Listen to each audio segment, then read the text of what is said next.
Here's a news report. An hour ago, the asteroid 2007FX, which was about to hit the center of the North Pacific Ocean, suddenly returned to space for some unknown reason. It is reported that the asteroid 2007FX suddenly entered the orbit between the Earth and Mars a week ago.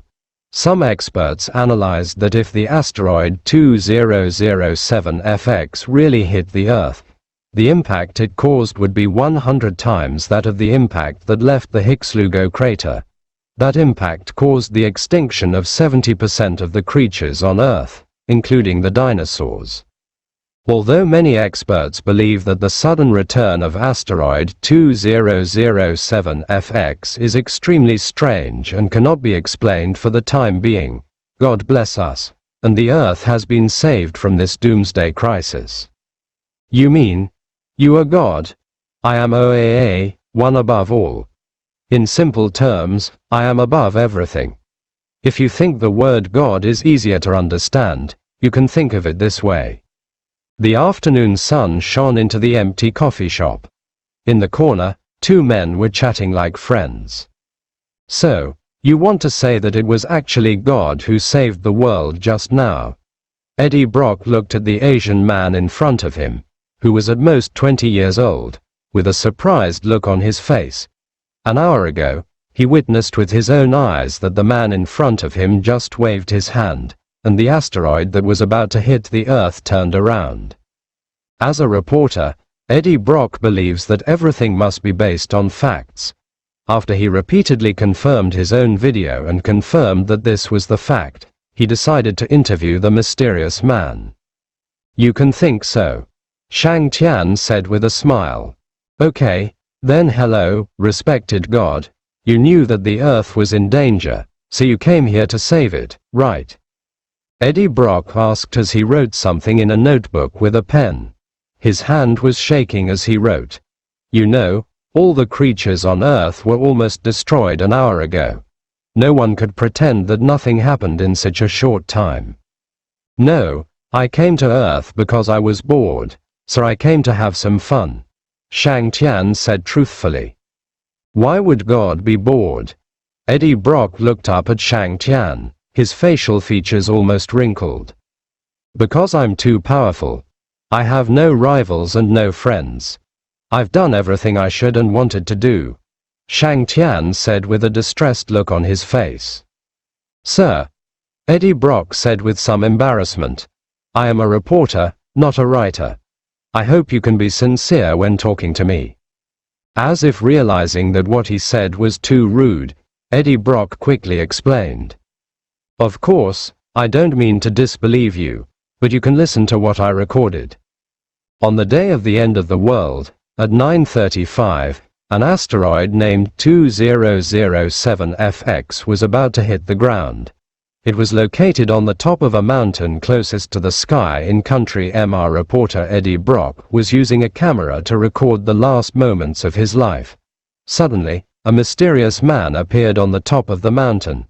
He waved his hand, and the asteroid turned. After the interview, the man said that he was God, and he came to the Earth because he was bored, and saved the Earth by the way. Eddie Brock said helplessly, Sir, if I edit this and post it online, most netizens will probably think you are crazy about becoming famous. Want to be famous? Shang Tian shook his head and said, I don't have this idea. To me, these are all insignificant things. You don't believe me, but you come to interview me. Don't you think this is contradictory? Eddie Brock shook his head quickly and said, No, sir, you may have misunderstood me. I don't disbelieve you, but if you tell me that you have superpowers or something like that, it might be easier to convince people. After all, having superpowers sounds more scientific than being God. You can think so, but I am indeed OAA. Although I know this identity is difficult for you humans to understand, it doesn't matter. Well, Eddie Brock, I don't want to discuss this issue with you anymore. I have to go first. Shang Tian said casually. Why, sir, I think as a journalist, I have an obligation to tell everyone the truth about the Earth being saved. Besides, this will also be a matter of fame and fortune for you, right? Eddie Brock stood up anxiously and tried to persuade Shang Tian to stay. What's the big deal? Shang Tian stood up and was about to leave the cafe. Then he seemed to suddenly remember something and said to Eddie Brock, "But if you like superpowers so much, I can tell you a secret. You will get superpowers soon, but that superpower may be more clingy." Eddie Brock stared at Shang Tian's departing back in amazement, feeling as if he had been tricked, and could not help but curse in a low voice. Shit. He tore off the interview transcript from the notebook, crumpled it up and threw it on the ground. Shang Tianxin walked along the street, surrounded by frightened pedestrians, all of whom had a look of fatigue and joy at having survived a disaster on their faces. Such a scene formed a sharp contrast with his leisurely attitude. I forgot how long ago it was, but Shang Tian found himself traveling through time after waking up from a sleep. He traveled through time and became a vague thing. In front of him stood a guy with 3 faces who called himself OAA. At first, Shang Tian was very excited when he knew that he had traveled to the Marvel world and became an OAA. You must know that OAA is absolutely the supreme existence in the Marvel world. He is in charge of the life and death of all characters in the Marvel universe. In his eyes, everything is just a passing cloud. He can even erase the entire universe and create a new one. Even a life court that can judge and affect the entire universe can only become its steward. For a long time afterwards, Shang Tian did everything he could think of. For example, he called the Life Tribunal to send him girls and money, change into various forms, rob banks, destroy planets, create the universe, and so on. He did everything he could think of, no matter if it was superficial or not. Gradually, he discovered something. There's nothing to do. Life is so fucking boring. After being bored for a while, he decided to change into his appearance before traveling through time and play again in the Marvel world with his original name Shang Tian. Of course, even if he told others that he was OAA, it would be useless, because the Marvel universe is too large. Except for some very powerful characters, such as the 5 great gods, who know the existence of OAA, other people have never even heard of this title. Moreover, even the 5 great gods had only heard of it and had no idea what OAA looked like. Because the original OAA is a mass similar to the human brain. Let's go back and get some things before coming back to Earth. Because of the chaos, no one noticed that a person disappeared out of thin air on the street. Shang Tian appeared in a luxurious living room. A tall, muscular man wearing an apron was wiping the table frantically. The man had no neck, and 3 faces were hanging in the middle of his shoulders. He is the one who protects the entire universe with justice. He is known for his impartiality and makes countless gods tremble. He is a person whose judgment can affect the entire universe. The Court of Life. Master, you're back. Seeing Shang Tian coming back, the Life Tribunal stood in front of him and spoke in a rough voice. Shang Tian shuddered all over. Sure enough, such a warm and cute sentence was still a bit creepy when spoken by the image and voice of the Life Tribunal. You are too scary. Let's make a deal. From today on, you must face me as a cat maid. Shang Tian sat on the sofa and looked at the Life Court seriously. The 3 faces of the Life Court were all frightened into square shapes, and they stared at Shang Tian with their big eyes as big as eggs. Oh shit. Is this still the OCACA that I used to know? Master, I think you have changed. The Life Tribunal turned its 3 faces wildly to express its resistance. You started changing a long time ago. Not only did you become a human, you also made me help you do many incredible things, which I won't talk about. You destroyed the planet and forced me to call you Master. Don't talk nonsense, just tell me if it's okay or not. Before the life court finished scolding Shang Tian interrupted him impatiently. No, Master, I agree to force me to call you Master, but I will never agree to become a cat maid. If he agreed and it got out, how would the living tribunal survive in the universe? Then I have to do it myself. Shang Tian shook his head and pretended to be helpless. I can do it myself. The life tribunal shouted and immediately changed its image, turning into a cat maid, and shouted respectfully to Shang Tian. Shang Tian nodded with satisfaction. Although his voice was still rough, it was almost okay. At least it looked more comfortable. Shang Tian leaned back on the sofa, put his hands behind his head, and closed his eyes to rest. Master, have you had enough fun and are planning to come back? Can I give you a small suggestion? Do you think it would be better for us to stay the same as before? I don't think it's a bad thing for you to build a villa in the universe, it's just that it's too unscientific and violates the rules of the universe. Moreover, these rules were set by you in the first place.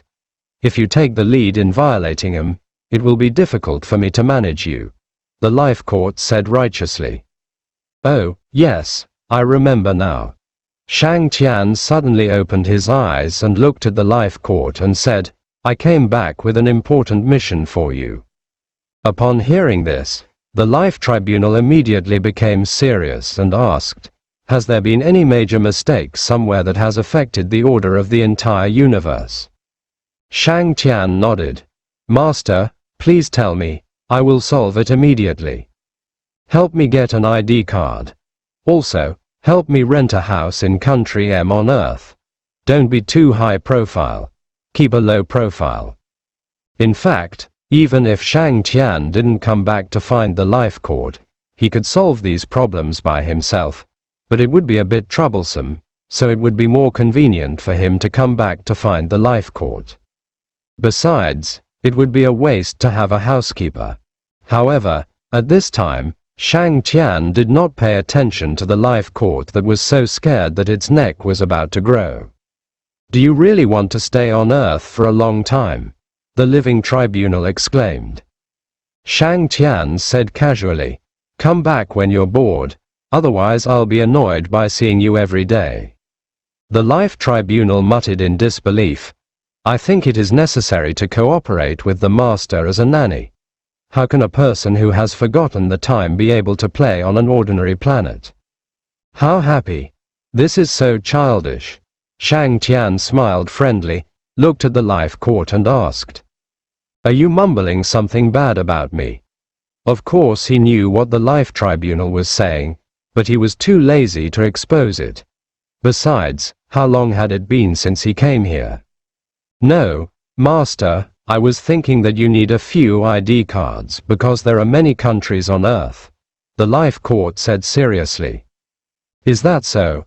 Shang Tian nodded and said, that makes sense.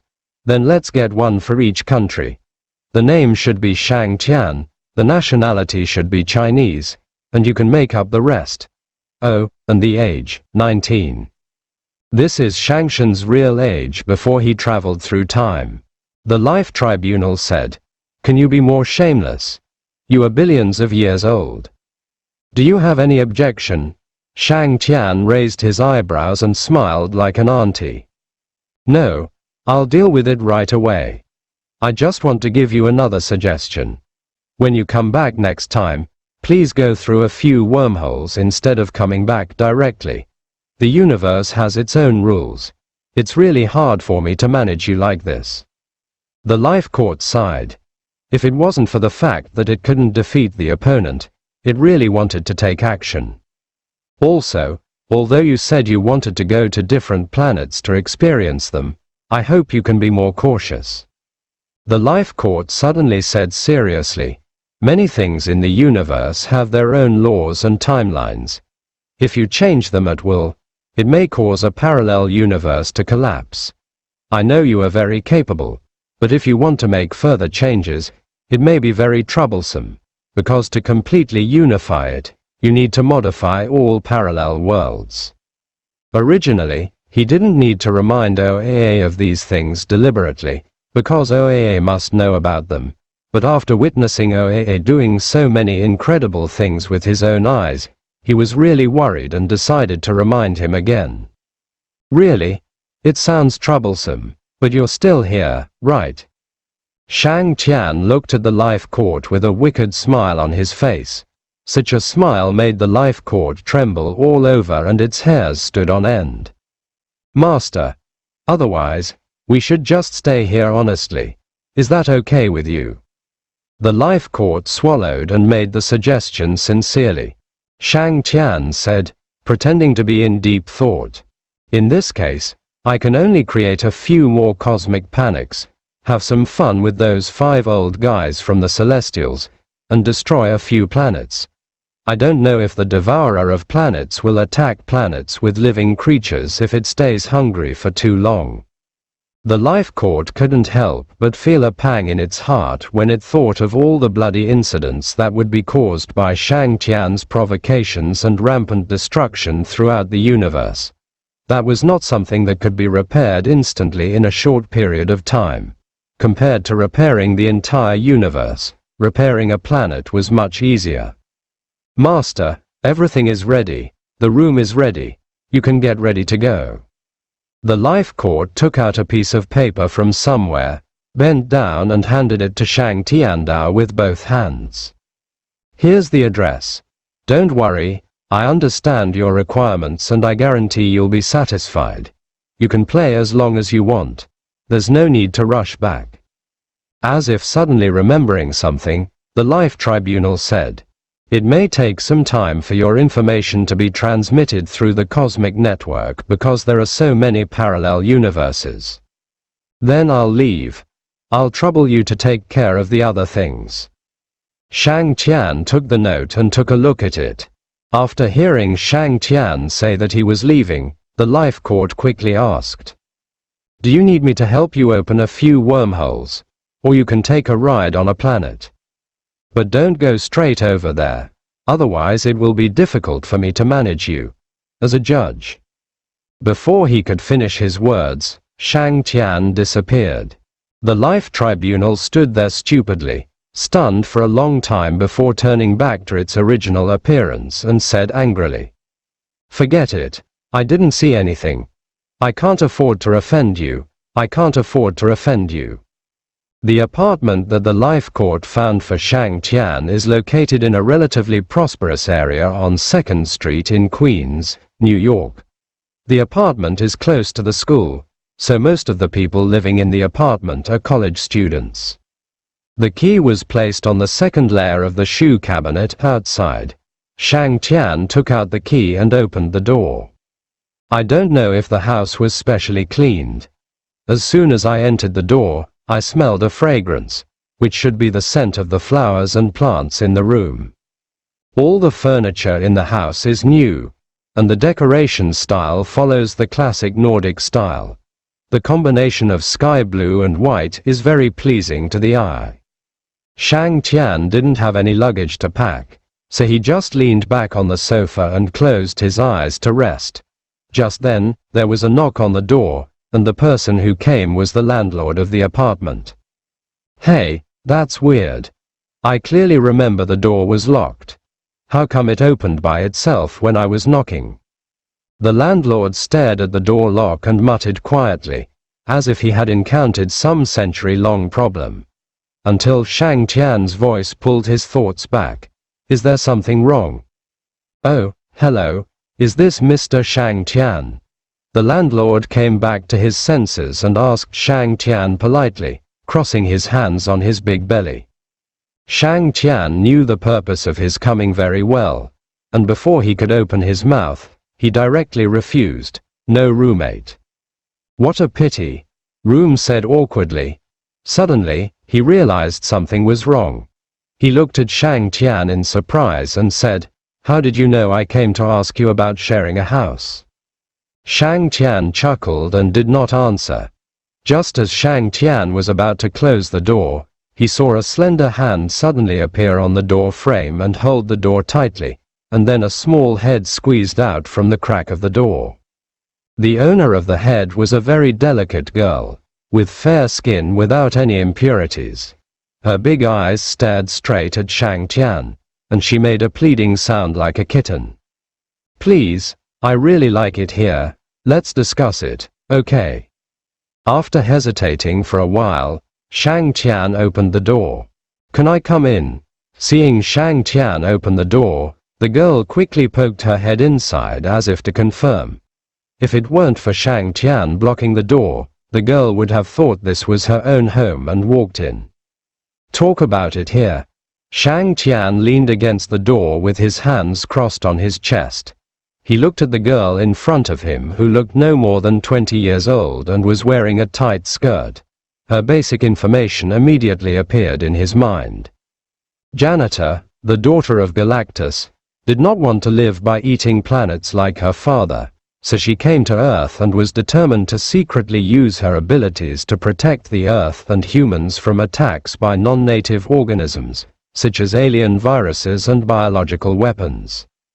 Shangshan has an almost huge database in his mind, which allows him to know everything about the entire universe as long as he wants.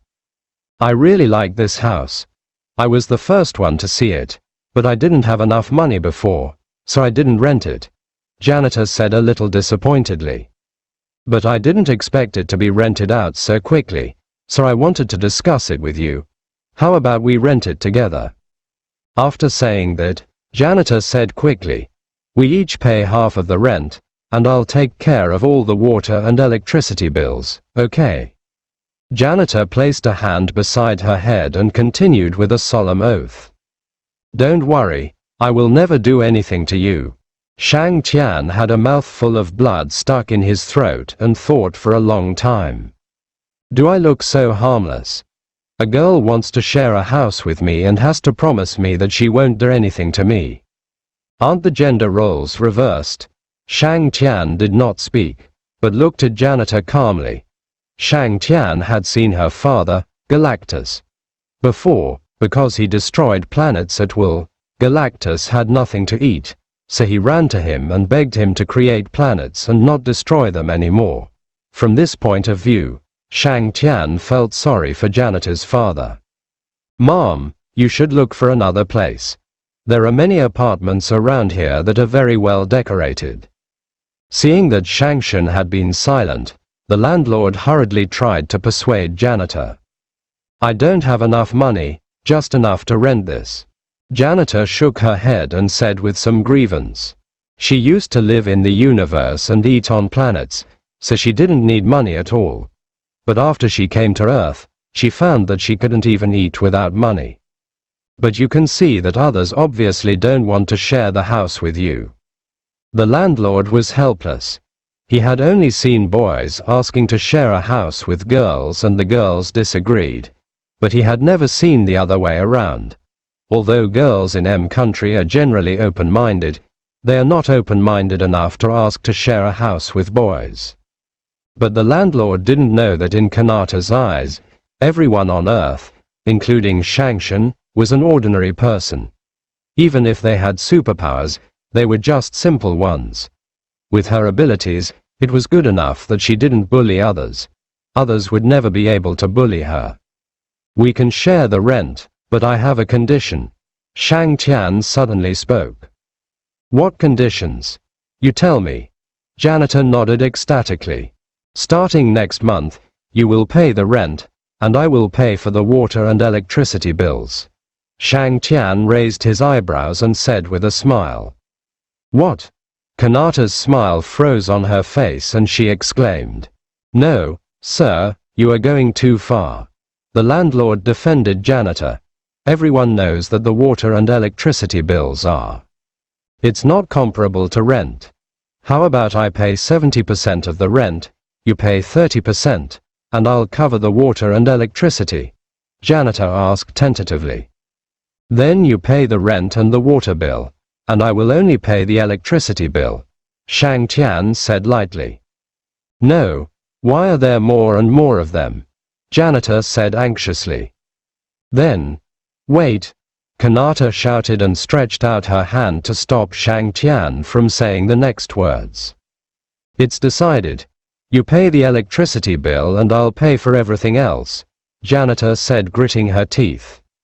When the landlord heard that Janitor actually agreed to such an excessive request, he looked at her in disbelief, wanting to say something but stopping himself. For him, as long as he could get the rent, he should not interfere in other people's affairs. There are only 2 keys to this room. I put them in the shoe cabinet. I will come to you to re-sign the contract tomorrow. You can rest first. The landlord left after explaining everything. Janitor stood outside the door, staring at Shang Tian with an unhappy expression and asked, "Can I come in?"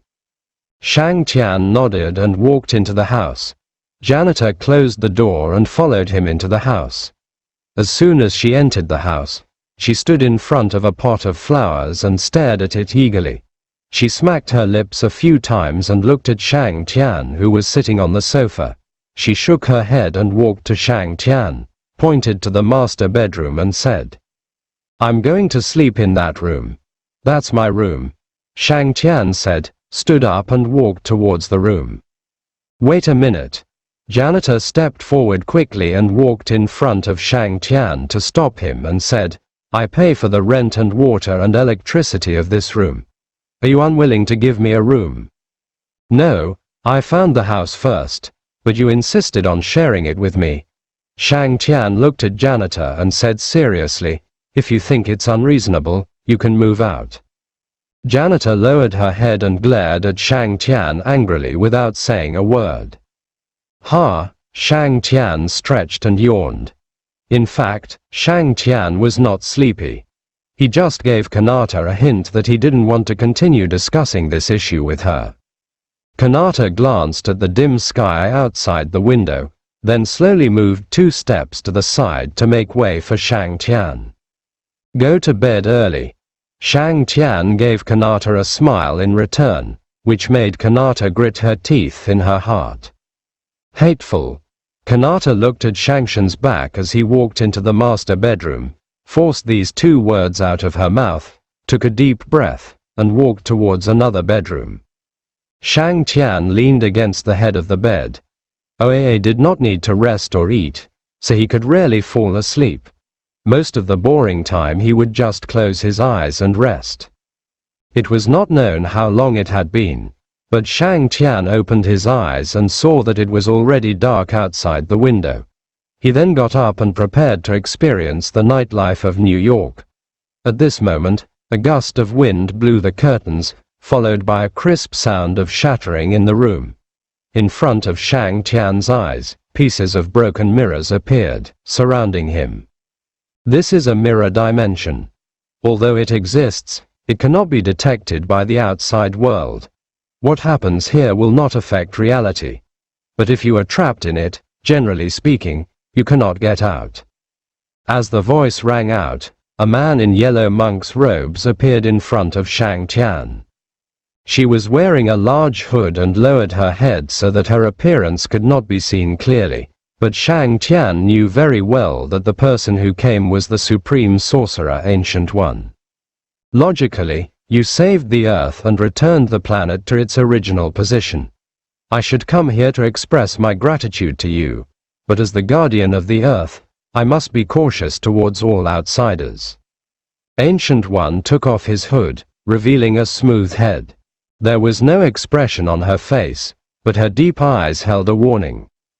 Since Shang Tian first entered the Earth, Gu Yi noticed him. Being able to make the planet turn proves that Shang Tian has a strong ability. As for how strong his ability is, Gu Yi cannot infer. It is just that this ability forces Gu Yi to warn him. If necessary, she can also exercise the rights of the guardian of the Earth and expel him. You are trespassing. In this country, even if I punish you directly, I can still regard it as self-defense. Shang Tian taught Gu Yi about law very seriously. Gu Yi frowned slightly and said, "As the guardian of the Earth, I have the right to ask you questions. I hope you will answer my questions seriously." After a pause, She asked in a more serious tone. Who are you and what is your identity? I am OAA. Shang Tian smiled faintly. OAA? Gu Yi's face showed a trace of doubt. What does it mean? Given Ancient One's level and status, it's normal that she doesn't know that there is such a person in this universe for the time being. Please make way. Shang Tian did not answer her. Besides, it would be too troublesome if he had to explain to everyone. Give way. Gu Yi smiled faintly and didn't take Shang Tian's rudeness to heart. She took a step to the side, crossed her hands behind her, and looked at Shang Tian with great confidence. From the time she became the Supreme Mage until now, as long as she used the mirror space, she had never seen anyone walk out of it. Gu Yi looked at the young man in front of him and thought. Still too young. Seeing Gu Yi step aside, Shang Tian walked out of the mirror space without stopping. The mirror space trembled slightly with every step he took. Gu Yi also noticed this tremor, but what surprised her was that she did not feel any energy from Shang Tian. Fluctuations, she didn't quite understand why this happened, but it didn't seem like there was a big problem. Ancient One was a cautious person. For this unprecedented situation, she subconsciously wanted to use magic to change the mirror space.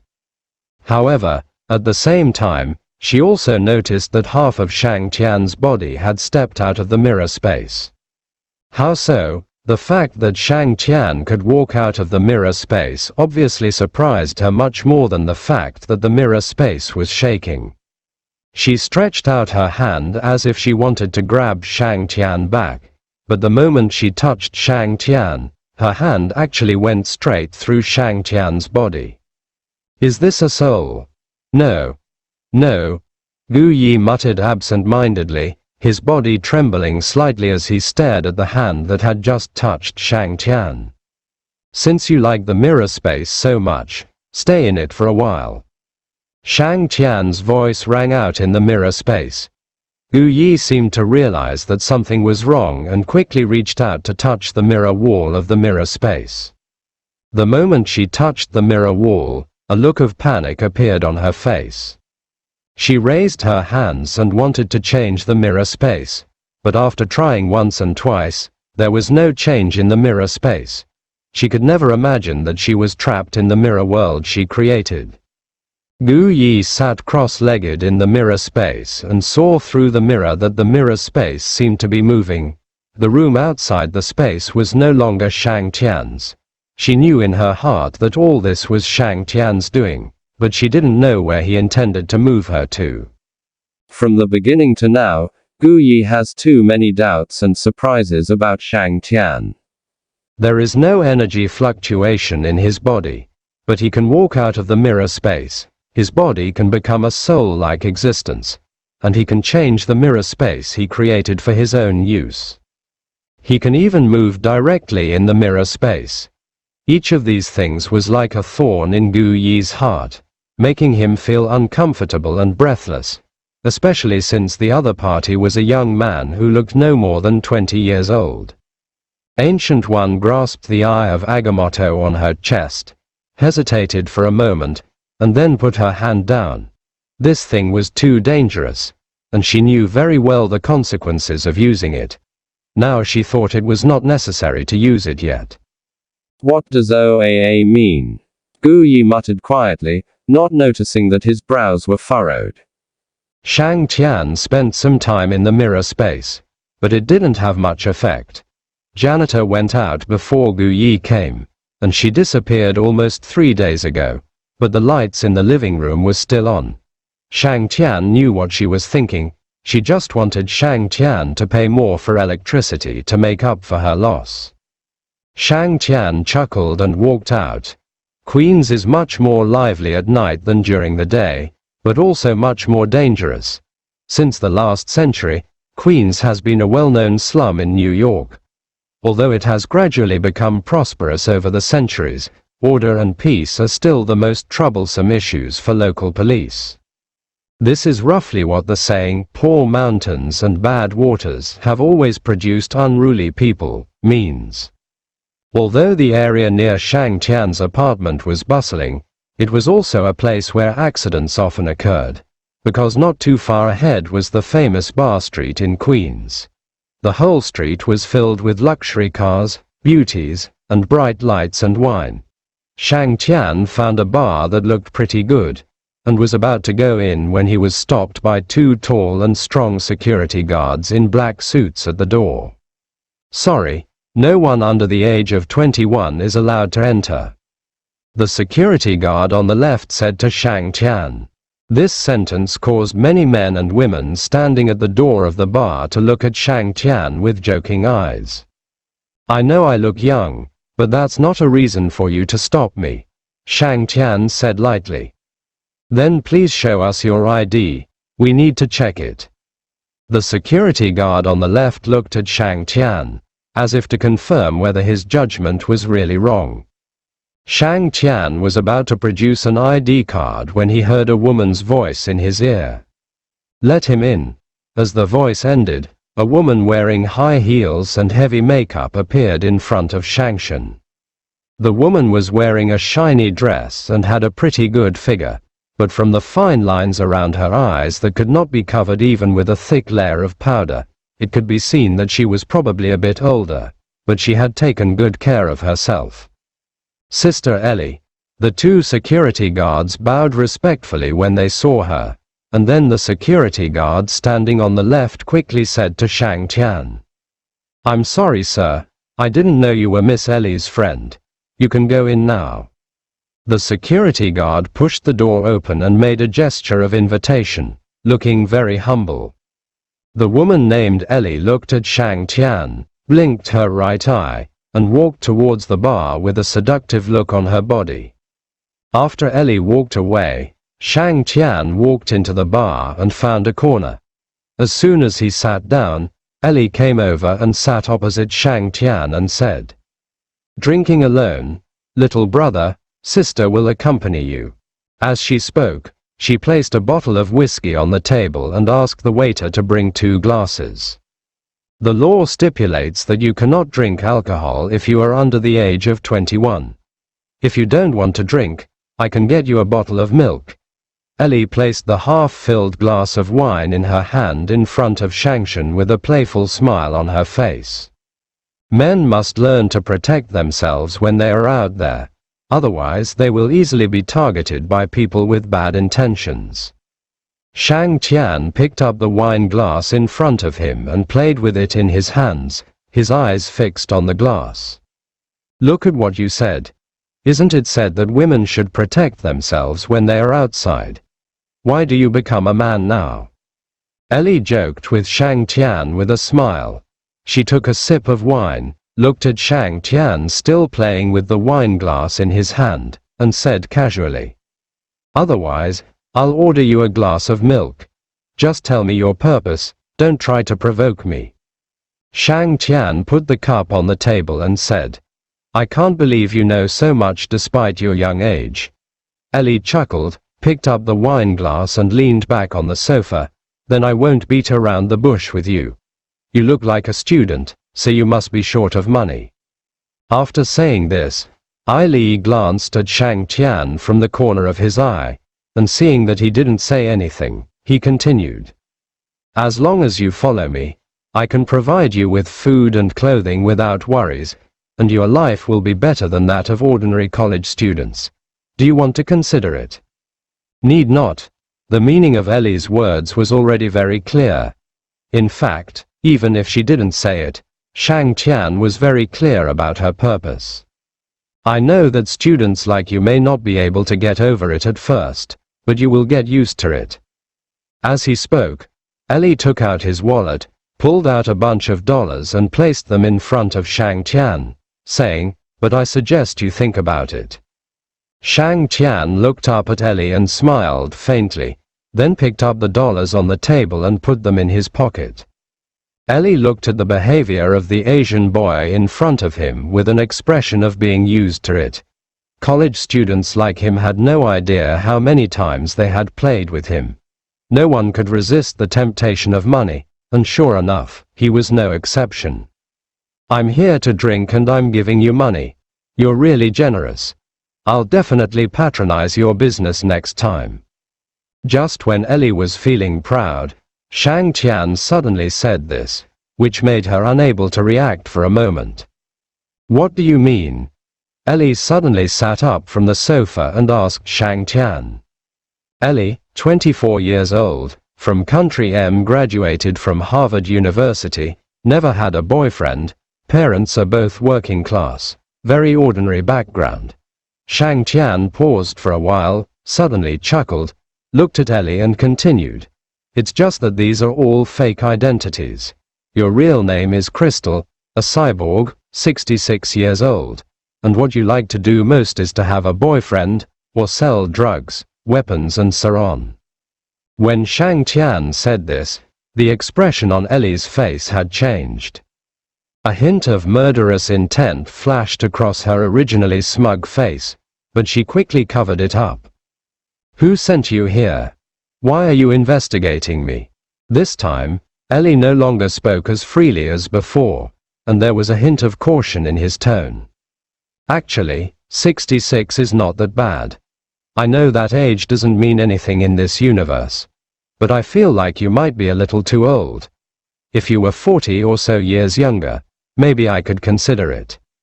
Shang Tian ignored Ellie's question and began to comfort her instead. "It's more like adding fuel to the fire than comforting you." Ellie crossed his hands in front of his chest, his face full of dissatisfaction, thinking in his heart, "This man is really good at playing dumb. How could he find out my true identity? Who sent him? It seems not simple. If this man knew so much about her, there would be no point in pretending with him. Since you can find out that I'm a cyborg, you should know who is above me. No matter what kind of business you are in, if you offend me, you have to think about the consequences," Ellie said simply and bluntly. "The person above you. Who is it?" Shang Tian asked, pretending not to know.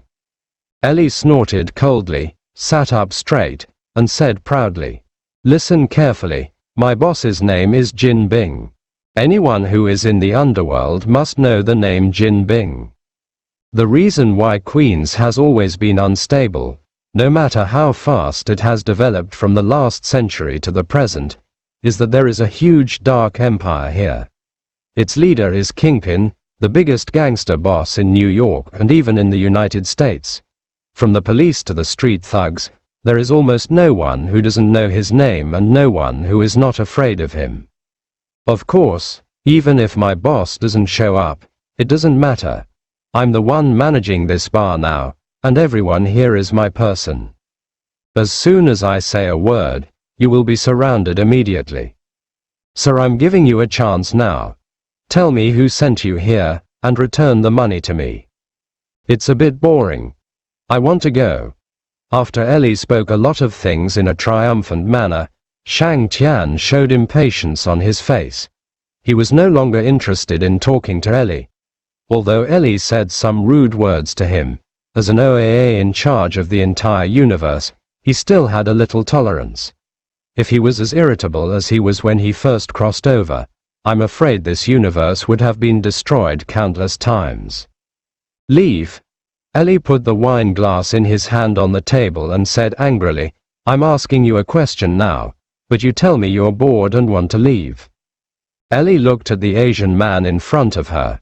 It would have been fine if he had ignored her from the beginning, but now she was threatening him.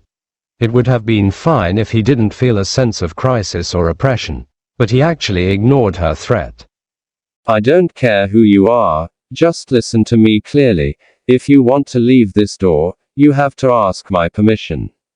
Ellie leaned forward, pointed at Shang Tian and raised his nostrils and said, "This place is not a place where you can come and go as you please.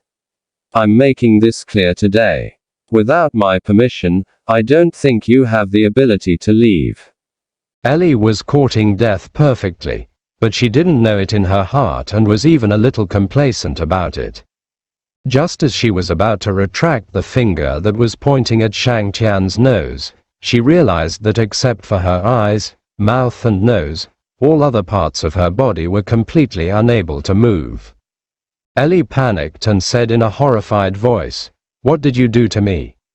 She tried her best to try to break free from the restraints, but after trying many times, she realized that it was useless.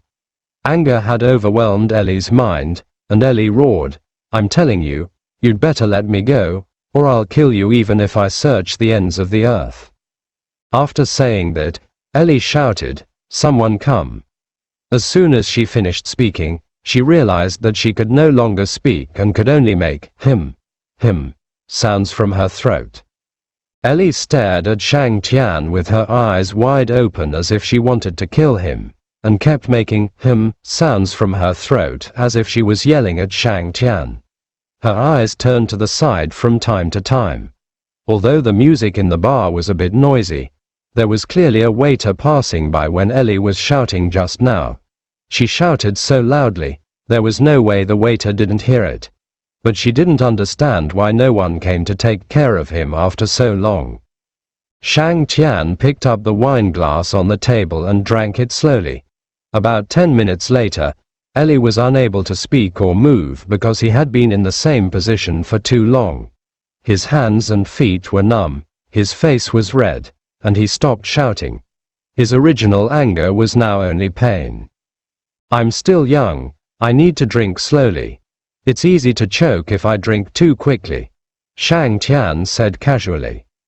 Eli was helpless, thinking, "Damn it. Drink it quickly, please, sir. I feel like my limbs are going to break. Besides, aren't you bored? Let's go." "I suddenly feel that it's not that boring." Shang Tian pretended to talk to himself. Ellie didn't know whether Shang Tian knew what he was thinking or he said that on purpose, but when he said this, Ellie trembled all over and was so angry that the top of his head was about to be lifted off. He desperately told himself in his heart to be patient, be patient.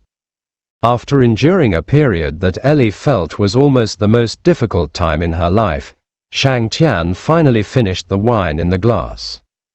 "How much?"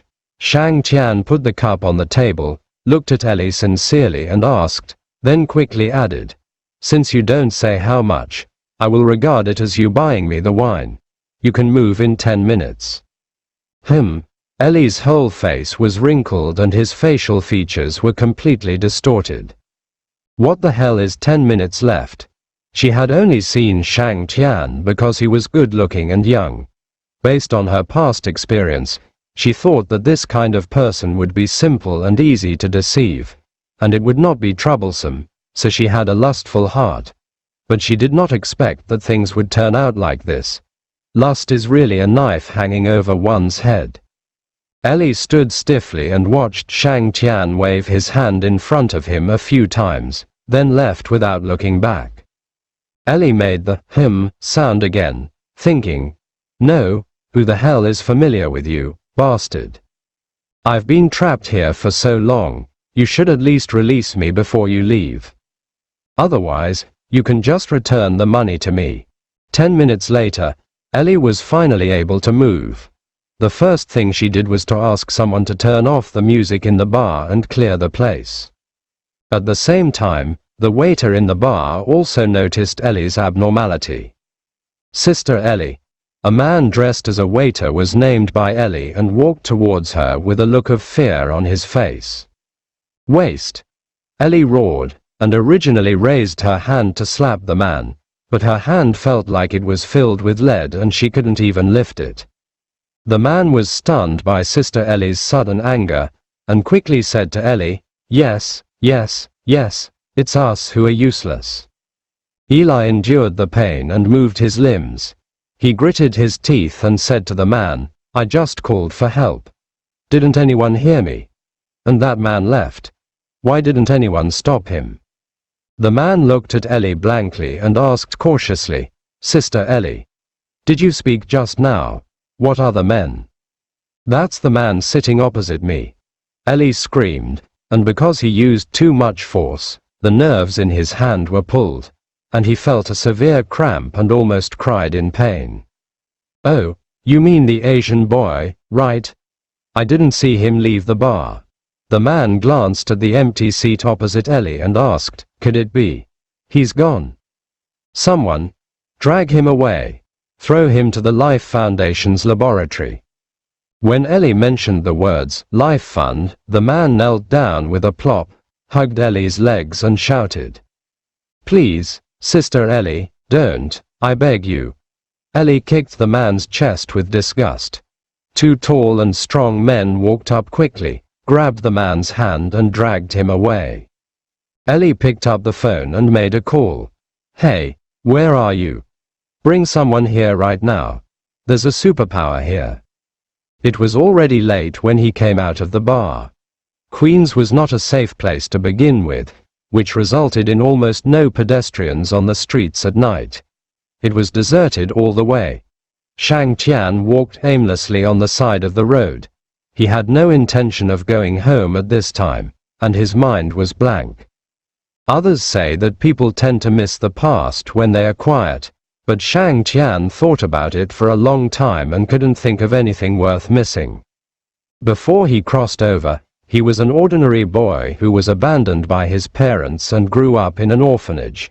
He had no parents and no worries. After crossing over, he faced the life tribunal every day and occasionally caused trouble. Although he gained the ability to change a universe and got a short-term sense of excitement, he also gained unlimited life. When all the excitement was boring, everything finally returned to peace. "Let's go home," Shang Tian muttered, turned around and walked towards the apartment.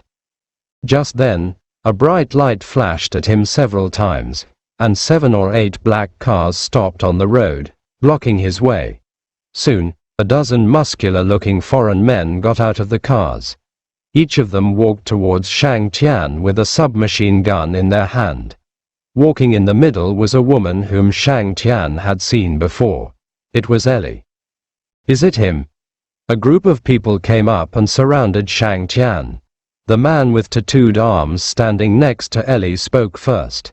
He held a submachine gun in his left hand and pointed at Shang Tian with his tattooed right hand. "It's him." Ellie said this with gritted teeth, and from her expression she seemed to want to cut Shang Tian into pieces. "I told you that I will kill you no matter where you are," Ellie said viciously and winked at the man with tattooed arms. The man with tattooed arms gave an order and immediately, all the guns were loaded and aimed at Shang Tian. Shang Tian's expression was very calm as he quickly scanned everyone's information in his mind. Soon, Shang Tian found a common feature they had. They are all transformed people. There are many cyborgs in this universe. They look no different from ordinary people. The only difference is that cyborgs are stronger than ordinary people. But not everyone can be modified as powerfully as Captain America or Black Widow. It depends on the person's physique and genes. This kind of human modification experiment is prohibited by law, but it is still carried out in secret in some places because people's desire for power is endless. So what if you have superpowers? I don't believe you can dodge more than a dozen submachine guns. Ellie glared at Shang Tian, then leaned close to the tattooed man's ear and whispered, "Karen, be careful, he has superpowers and can imprison people." The man with tattooed arms named Karen said disdainfully, "What's wrong with Superman? My gun is not an ordinary gun. This is a gun made by Stark Industries. One shot from me can kill not only Superman but even God." He spoke very loudly and even weighed the submachine gun in his hand, as if he was speaking deliberately for Shang Tian to hear. The entire country of M knows that Stark Industries' weapons manufacturing industry is now at the leading stage in the world. Whether it is the government, gangs or even terrorists, they all want to get their company's most advanced weapons. All this is thanks to the fact that Stark Industries has a genius inventor, Tony Stark. Although many gangsters have issued bounties on him, there are still many people who want to get him. "Hey, kid, if you know you're wrong now, kowtow and beg for mercy. And tell us which gang asked you to investigate us. Maybe if I'm happy, I can let you go." Karen stepped forward and spoke to Shang Tian, who then burst into laughter, and the others followed him and laughed. The biggest difference between gangsters and terrorists is that gangsters focus on making money and profit, and do things that violate the law, while terrorists enjoy killing people and carrying out terrorist attacks.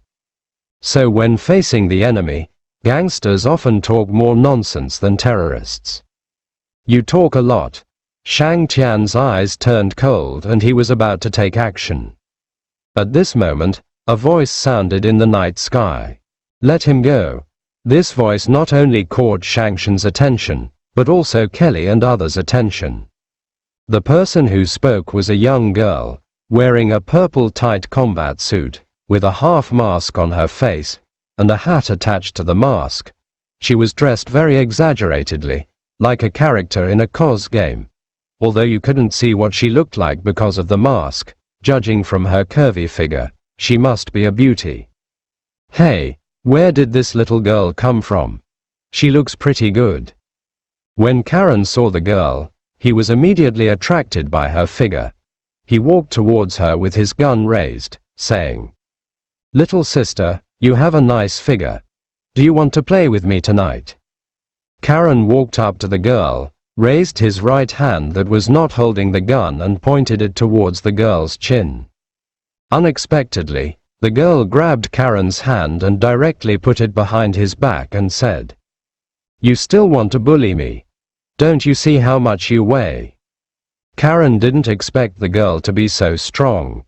He himself was a cyborg and could lift objects 3 times heavier than his own weight. But even so, Karen was captured by the petite-looking girl in front of him and couldn't move. Karen cried out in pain, her face flushed red, and she shouted to the men surrounding Shang Tian, "Come here quickly, what are you doing standing there? Catch her." When the men heard this, they pointed the guns that were originally aimed at Shang Tian at the girl. Seeing this, Karen said, "Put down the gun. Catch him alive.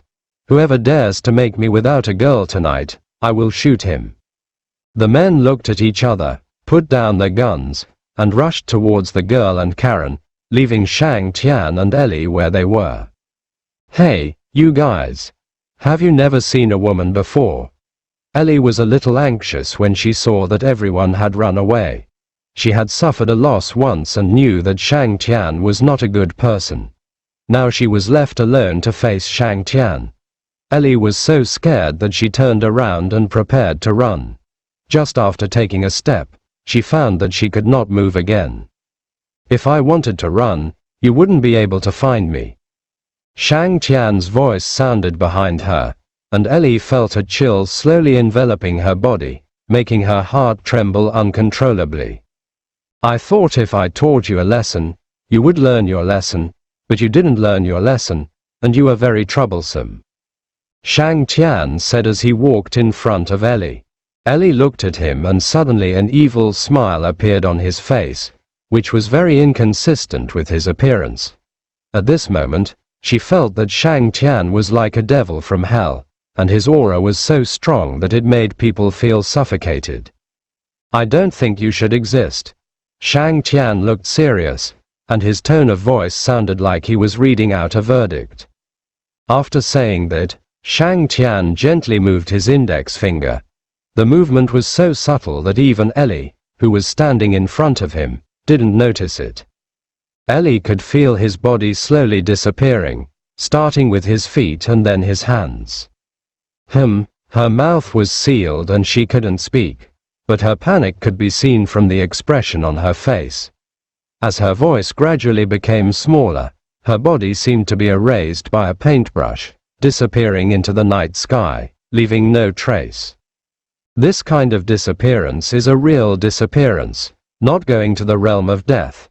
For Shang Tian, eliminating a person and creating another one is something that cannot be simpler. Of course, Shang Tian did not eliminate all traces of her existence in the entire universe. Those who remember her will still remember her, because it would be too troublesome to eliminate them. It would require modifying many parallel universes, and Shang Tian hates trouble. He dislikes both the consequences of trouble and the troublesome people. Humph, you evil people who have done so many evil things. Do you really think that I can't deal with you? The girl's voice sounded in Shang Tian's ears. After dealing with Ellie, Shang Tian now had a lot of time. He stood there and looked at the triumphant figure of the girl, and the dozen or so men who were knocked to the ground by her and groaning in pain. The dozen or so submachine guns they brought had already been dismantled into a pile of parts by the girl, and were scattered all over the road and could not be used. You just wait for me. Karen, who was knocked to the ground by the girl, got up from the ground and pointed at the girl and shouted while trying to escape from the scene. The expression on his face was painful, and he knew in his heart that this girl was not easy to mess with. But due to his dignity as a man, he had to shout at her. Seeing Karen leave, the men he brought with him stood up and ran after him. The girl made a face at Karen and her group of people running away, and said disdainfully, "Just wait, do you think I'm afraid of you?" After saying that, the girl turned and walked towards Shang Tian. Shang Tian looked at the fleeing figures of Karen and her group and frowned slightly. Soon, the group of people all disappeared into the night.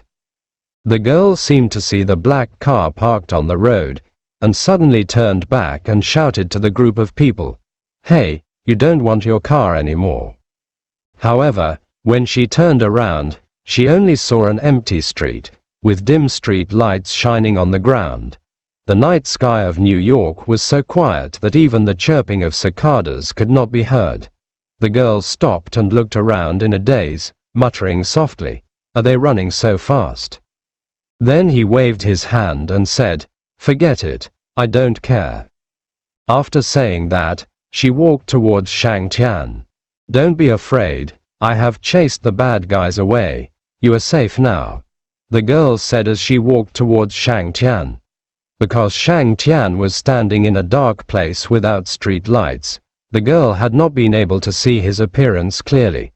When she walked in and saw his appearance clearly, the girl coughed violently a few times and her whole body became uneasy. Shang Tian looked at the panicked girl and said with a smile, "Thanks." He knew very well why the girl looked like this when she saw him, because this masked girl was none other than his roommate. Janitor, the star-eating girl.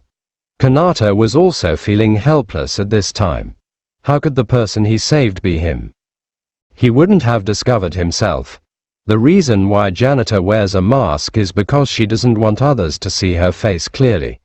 Humans tend to reject and fear people who have superpowers because they are afraid that these superpowered people will harm them one day. Although Janitor has been instilled with this concept by Galactus since she was a child, she loves the Earth and humans very much, so she wants to protect humans. In addition, she now shares a house with Shang Tian, who has no energy fluctuations and looks like a human being. If Shang Tian finds out that his roommate lives on eating planets, she can't guarantee that Shang Tian won't kick her out. "Well, if you're okay, I'll leave first." Janitor turned her head away and spoke awkwardly. She didn't dare look at Shang Tian, for fear that Shang Tian would recognize her. "This heroine looks very familiar to me." Shang Tian raised his eyebrows and put his head in front of Janitor and said deliberately, "Does he look familiar? Ha ha ha ha. Maybe you recognized the wrong person. How could he look familiar?" Kanata didn't dare to look directly into Shang Tian's eyes. She turned her head away and smiled awkwardly, her expression full of fear. "I think you look a lot like." "A lot like." Shang Tian suddenly raised his head and spoke seriously, pretending to be thinking. His reaction immediately alerted Janitor, staring at Shang Tian with his big eyes and asked, "Like what?" Shang Tian frowned and poked his temple with his index finger, looking like he was trying hard to recall something, but he didn't say anything. The more he acted like this, the more anxious Janitor became. Sweat almost broke out on her forehead, and she kept muttering in her heart, "Please don't recognize me. Thinking of this, Janitor couldn't help but lower her head, occasionally stealing glances at Shangshan's expression, like a kitten that was suddenly frightened and screamed. "I've figured it out," Shang Tian suddenly shouted, and Janitor quickly raised her head and stared at Shang Tian nervously, scratching her battle suit with her hand on the outside of her thigh. "You look like a Chunibu girl." Shang Tian said this seriously and nodded to confirm his statement. "Huh?" Janitor breathed a sigh of relief. Fortunately, no one recognized her. Soon, she came to her senses and said with some dissatisfaction, "What a Chunibu girl, I saved you after all. How can you say that to me?" Shang Tian shrugged and said with a half smile, "I'm sorry, I just said it out of emotion." Janitor waved her hands and said, forget it. I won't bother with you anymore." After she finished speaking, she glanced at Shang Tian and continued, "If you are bullied again in the future, remember to fight back. If I don't do anything today, you will be in danger." In order to make Shang Tian take her words to heart, Janitor patted Shang Tian on the shoulder. Because she was 2/3 of a head shorter than Shang Tian, she stood on tiptoe when patting Shang Tian in order to appear less short. Shang Tian resisted the urge to laugh, lowered his head and remained silent. I swear to God, he definitely fought back. And he didn't hold back hard, it's just that Janitor didn't see it. "Okay, I'll be leaving now." Kanata was worried that Shangshan would recognize her if she stayed any longer, so she said goodbye to Shangshan. Although they lived in the same place, Kanata could not go back with Shangshan now. "Goodbye." Shang Tian turned and walked towards the apartment. He knew what Janitor was thinking, so he didn't expose her. However, since a sultry old man like Galactus could have such a lovely daughter, it was no wonder that the Celestials had been saying that he loved Janitor very much. Shang Tian walked back to the apartment slowly. When he opened the door, Kanata, who had changed out of her battle clothes, was sitting on the sofa watching TV. The sound of clicking was heard in the living room, and the smell of fried chicken legs was wafting in the air. Hearing the noise, Janitor immediately turned around and asked, "Is Fatty here?" She rested her little head on the sofa, and her speech was a little unclear because her mouth was full of food. Shang Tian responded and walked to the sofa at the side and sat down. "What did you do today?" Janitor held a fried chicken leg in her hand and asked Shang Tian while biting it. "I went out for a walk," Shang Tian answered honestly. "Didn't anything happen?" Janitor asked, hiding her inner nervousness by eating. "Nothing special." The expression on Shang Tian's face was calm and he didn't look like he was lying. After hearing Shang Tian's answer, Janitor's heart finally settled down, but for some reason, a strange feeling of dissatisfaction surged in her heart. "I clearly saved him, but he said there was nothing special about it and he didn't feel grateful at all." Janitor bit off a piece of chicken leg fiercely, glared at Shang Tian, and fixed his eyes on the TV, which was playing the history of legendary figures. Tony Stark, inventor, genius, patriot, he is also a playboy. He designed his first circuit board at the age of 4, designed a V8 engine at the age of 6, and graduated from MIT with the highest honors at the age of 17. Later, his great father passed away. At the age of 21, Tony Stark returned to his roots and took on the important task of CEO of Stark Industries, bringing his father's kingdom into a new era. He must be rich. Janitor looked at Tony Stark on TV, her eyes sparkling with gold. She smacked her lips a few times, and her stomach made a gurgling sound. Janitor, who lived on planets, needed a lot of food to fill her stomach. However, with the little money she earned from working, there was not much left after paying the rent, which was not enough for her to eat. Janitor touched her belly and sighed, "I wish I had a friend as rich as this." Shang Tian glanced at Tony Stark on TV and asked casually, "Do you think he is rich?" Janitor nodded frantically. A slight smile appeared on Shang Tian's face. Janitor rolled her eyes at Shang Tian and said, "What's that expression on your face? Are you trying to say that you were rich too?" Shang Tian nodded. Janitor looked at Shangshan with a strange expression, and 3 big words were written on her delicate face. "I don't believe it. If you were really rich, you wouldn't cheat me out of paying the rent. Go to bed early." Shang Tian smiled, stood up and walked towards the bedroom. Janitor made a face at his back, looked at the chicken leg that she had gnawed until only the bone was left, curled her lips, and threw the bone into the trash can with reluctance. The next day, Janitor went to work as usual. After a busy day, she was so hungry that she used high-speed movement to be lazy. When she arrived at the apartment, she found a black sports car parked downstairs. Although she didn't recognize the license plate, she knew it seemed to be expensive. "This car can buy me a lot of food." Janitor looked at the black sports car, touched her hungry stomach and sighed. Just as she was about to go upstairs, she saw Shang Tian walking out of the apartment. "Are you going out?"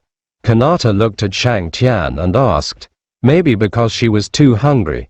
Shang Tian now looked like a big chicken leg to her. Shang Tian nodded and passed by her without stopping. Then, Janitor saw him get into the black sports car. "I'm not hallucinating because I'm hungry." Janitor suddenly came to her senses, and as if to confirm, she walked straight to the driver's seat and knocked on the window. Soon, the car window was rolled down, and Shang Tian's puzzled face appeared in front of Janitor. Janitor asked in surprise, "Is this your car?" Shang Tian nodded, which was considered as an admission. Janitor suddenly looked at Shang Tian excitedly and asked, "Are you really rich?" Shang Tian glanced at Janitor and said calmly, "If you have nothing else to do, I'm going to eat." Hearing the word, eat, Janitor's eyes sparkled, and he stuffed half of his body into the narrow car through the window, grabbed the steering wheel with both hands, looked at Shang Tian and said, "Can you take me with you?" Kanata's face was very close to Shangshan's face. Shangshan could even feel Kanata's breathing, and there was something soft pressing against the area near her heart. Shang Tian coughed twice and said unnaturally, "Get in the car." Janitor nodded and immediately ran to the passenger seat and sat upright. Shang Tian chose a Michelin restaurant. It is said that the restaurant only has 10 tables, and those who want to eat there have to make a reservation at least 6 months in advance. Perhaps because it is so difficult to make a reservation, this restaurant has become the favorite restaurant of New York's upper class. As soon as they entered the restaurant, Janitor swallowed her saliva, leaned over to Shang Tian and whispered, "This place looks very expensive. I don't have enough money. You pay the bill first. I'll pay you back when I have money." Shang Tian chuckled and said, "If you can't pay it back, you can marry me. I just happen to be in need of a female assistant." Janitor stared at Shang Tian silently and muttered softly, "Look at what you have done." The restaurant was very quiet. The waiter took the two to a seat by the window. After they sat down, the waiter said to them respectfully, "Hello, ma'am and sir. Our chef Cesar Ramirez will cook for you today. Please wait patiently." After saying that, the waiter left. Janitor looked around the restaurant excitedly, and said to Shang Tian with a smile on her face, "I suddenly think you are a pretty good person." Shang Tian was about to speak when a man's voice broke the silence in the restaurant. "I know, of course, I'm very busy now, I'm working day and night, I'm working now, I won't tell you for now." "Happy? Why would you call me like this?" The man's voice quickly attracted the attention of everyone in the restaurant. If an ordinary person was so noisy in such a quiet high-end restaurant, he would definitely be complained by customers or kicked out by the waiters. However, this man not only did not do that, but was warmly received by 2 or 3 waitresses. "Hello, Mr. Stark, my name is Lisa. I will be serving you from now on. May I ask where is your reservation?" The waitress who called herself Lisa walked up to Tony Stark and asked. Because he was walking very fast, Lisa had to jog to catch up with him. Tony Stark didn't say anything, but Happy on the side answered, "Channel 9, yes, it's on Channel 9. Lisa looked at Tony Stark again and asked, "Are you one?" Happy said, "You too, and me." Lisa quickly made a gesture of invitation to Tony Stark and said, "Over here, please follow me." Soon, Lisa brought Tony Stark and Happy to seat 9. Because Lisa's eyes were on Tony Stark the whole time, she didn't notice anything unusual until she walked in. Only then she discovered that table number 9 was already occupied by a man and a woman. Those 2 people were Shang Tian and janitor. Lisa felt a little embarrassed when she saw this, and said to Tony Stark respectfully, "Mr. Stark, I'm sorry, please wait a moment." After saying that, she walked up to Shang Tian and janitor and said, "Hello, sir and madam, this seat has been reserved. Does your restaurant have seats that can be sat without reservation?"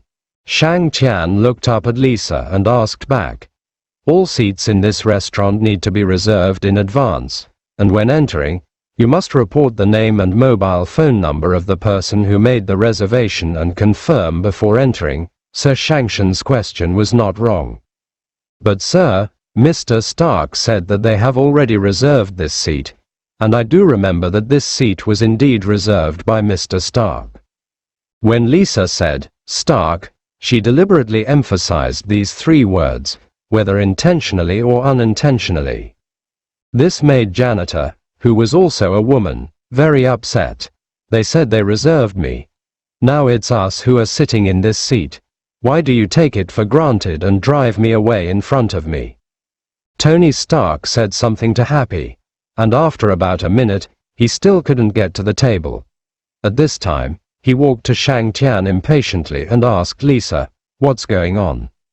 Lisa smiled and replied, "There was a little problem.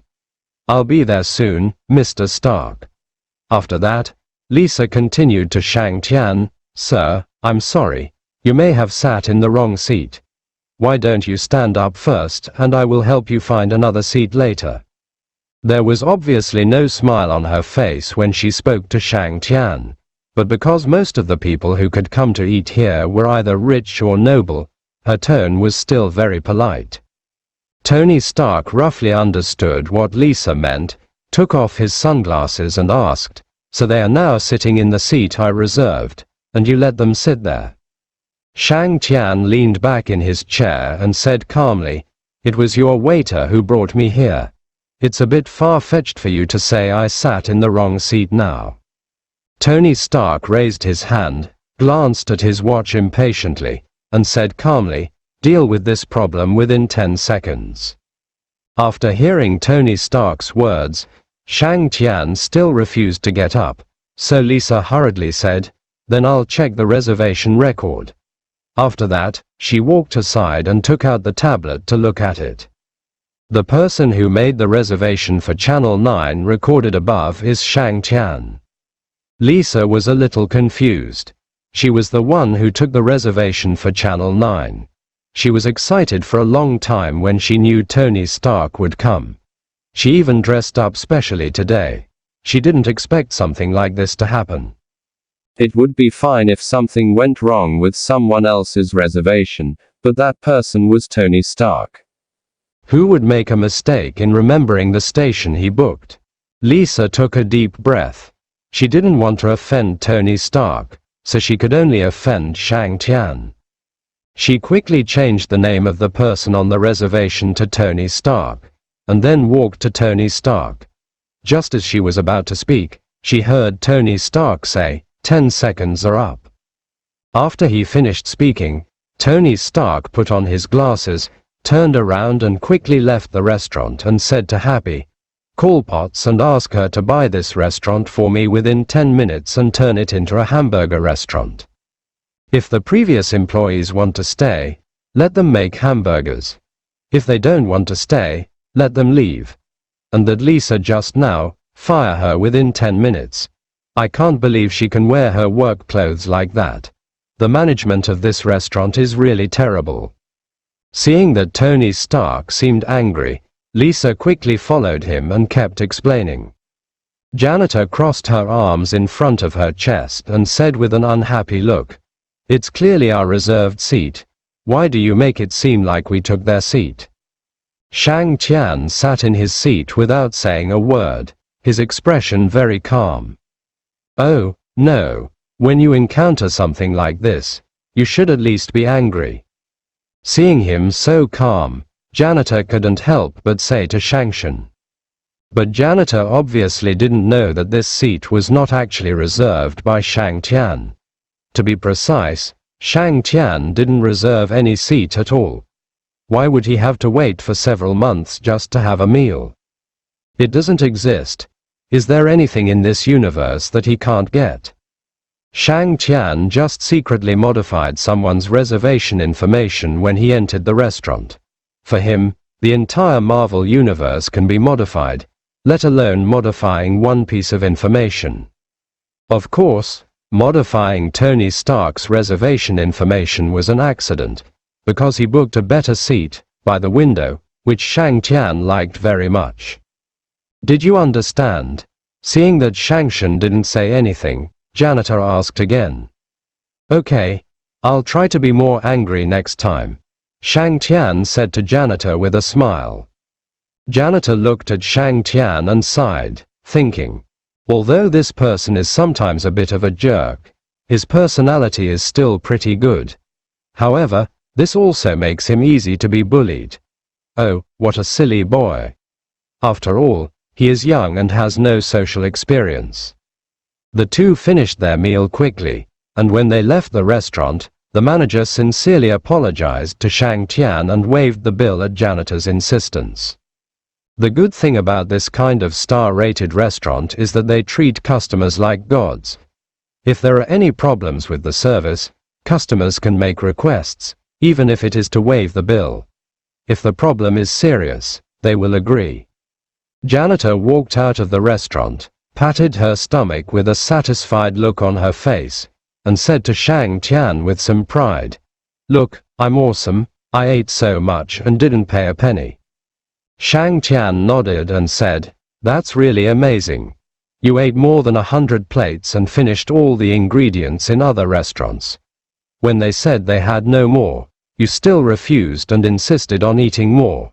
No wonder the manager almost cried when you asked for a free meal." Janitor scratched her head in embarrassment. Who told them to be so deceiving? They used such a big plate, but in the end there was only a tiny amount of food. Should I eat the food or the plate? She gestured as she spoke. Shang Tian chuckled and said, "That makes sense." As soon as he went out, his car was driven up by security guards. "Sir, your car keys." The security guard handed the key to Shang Tian with both hands. Shang Tian took the key and was about to get in the car when he saw Janitor running up to him and said happily, "Can you let me drive for a while?" After that, she seemed to remember something and said hurriedly, "I have a driver's license. Really, I just want to try the feeling of driving a sports car." Shang Tian handed the key to Janitor without hesitation. After all, he didn't buy the car. He just borrowed it from a supercar shop. Janitor took the key and quickly ran to the driver's seat, touched the steering wheel, and her face was full of excitement. Although Janitor can fly and move at high speed, she didn't think it was a big deal after getting used to it. On the contrary, after she came to Earth, she was attracted by the thrill of a sports car driving at high speed, which was both fresh and exciting, but she couldn't afford it. It happened that Shang Tian had it, so she wanted to try it out. After Shang Tian sat in the passenger seat and fastened his seat belt, Janitor started the car. Shang Tian looked at the speedometer and saw the needle was pointing at 40. He couldn't help but ask, Are you driving so slowly because you're afraid of crushing the ants on the road? Janitor said nervously, there are too many cars on the street. I'm afraid of getting hit. I can't afford to pay for it. Janitor thought without thinking. Shang Tian teased to Janitor, well, it's understandable that a female driver is on the road. Janitor was so angry at Shang Tian's words that she glared at him and shouted, sit still. After saying that, she stepped on the accelerator and increased the speed to 200 miles per hour. The scenery on both sides was receding rapidly, and the whistling sound of the wind could be heard in her ears. Kanata gripped the steering wheel tightly, all the nerves in her body were tense, and she looked forward, afraid that something might happen. There are quite a lot of cars in downtown New York City. Janitor was driving so fast and she was not familiar with the road, so you can imagine how dangerous it was. Less than 2 seconds after accelerating, Janitor saw a small car appear in front of her. Because of nervousness, Janitor forgot to release the accelerator, and her tense nerves also made her forget to steer the wheel. Oh my God, what should I do? Kanata said in panic, sweat coming out on his forehead. Seeing that his car was about to crash into that car, Kanata's heart skipped a beat. Shang Tian on the side stretched out his index finger and gently moved it to the right. At this moment, the car changed lanes to the right and perfectly overtook the small car. Janitor then remembered the steering wheel thing, but she felt strange. She clearly didn't turn the steering wheel just now, so why did the car move? She subconsciously looked at Shang Tian and thought, strange, there is no energy fluctuation, so he should be just an ordinary person. Look ahead, Shang Tian issued a friendly reminder. Janitor then remembered that the car was still moving, and quickly looked forward. There was another car in the distance. He could pass on the left, so Janitor hurriedly turned the steering wheel to the left. Shang Tian moved his index finger to the right to control the direction, and the sports car once again perfectly overtook the vehicle in front. Judging from how hard Janitor steered the car, it was easy for it to flip over at high speed. Even if it didn't flip over, the car would run off the road in a short time.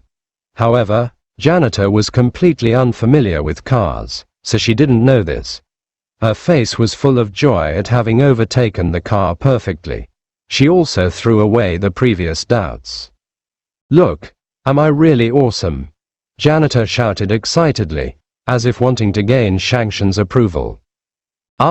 Shang Tian controlled the direction while responding perfunctorily.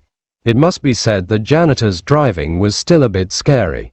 In the future, it would be better to let people like her drive on the road as little as possible. Shang Tian sighed. At this time, Janitor had completely relaxed from the tense state at the beginning, and began to let himself go, overtaking in various ways.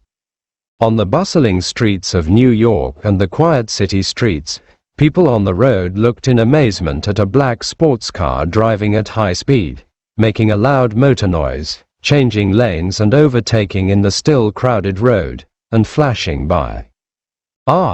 I'm simply the god of cars, Janitor shouted excitedly, not noticing at all that at this moment, a silver sports car was speeding up from behind her at a faster speed than her.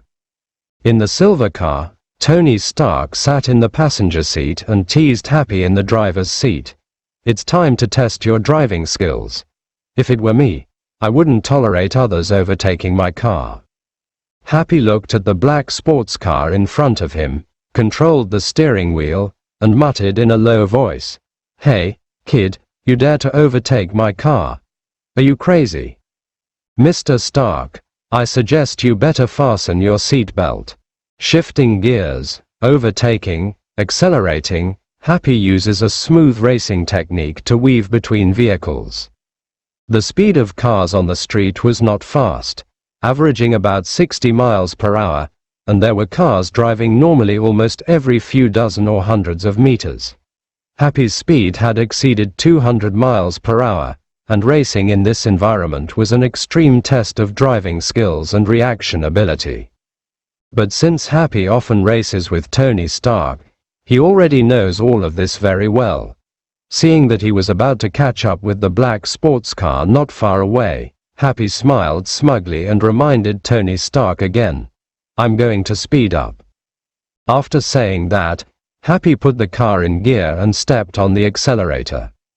With a whoosh sound, the silver sports car swept past the black sports car like a gust of wind with the force of a hurricane. "Yeah!" Happy shouted excitedly, but Tony Stark, who was sitting next to him, seemed very calm. He just smiled faintly and said, "It seems that you have made some progress after racing with me for so many years." Happy raised an eyebrow. "Actually, I also run laps at a racetrack myself." Just when the two were feeling proud, the black sports car that was left behind surpassed them at lightning speed, which instantly aroused Happy and Tony Stark's desire to win. Tony Stark straightened his suit, sat up straighter and said, "It looks like that guy is trying to get on with us. Happy, overtake him, or don't say you raced with me." Happy twisted his neck, blood boiling, and said, "That's exactly what I was thinking." After that, Happy stared at the black sports car in front and whispered, "Boy, you're dead." However, they didn't know that a disdainful and provocative voice had already sounded from the black sports car. "You still want to overtake my car?" Janitor glanced at the rearview mirror and said proudly, "Little guy. Look ahead." Shang Tian had forgotten how many times he had reminded Janitor. If he hadn't been controlling the car the whole time, someone like her who didn't even remember to change gears would not survive more than 3 minutes in the world of speed and passion. However, the silver cars shouting at them also aroused a little desire to win in Shang Tian's heart. Although this was a bit of cheating, at least the horsepower of the cars was similar. It was fair for the game that he did not control the car and flew directly.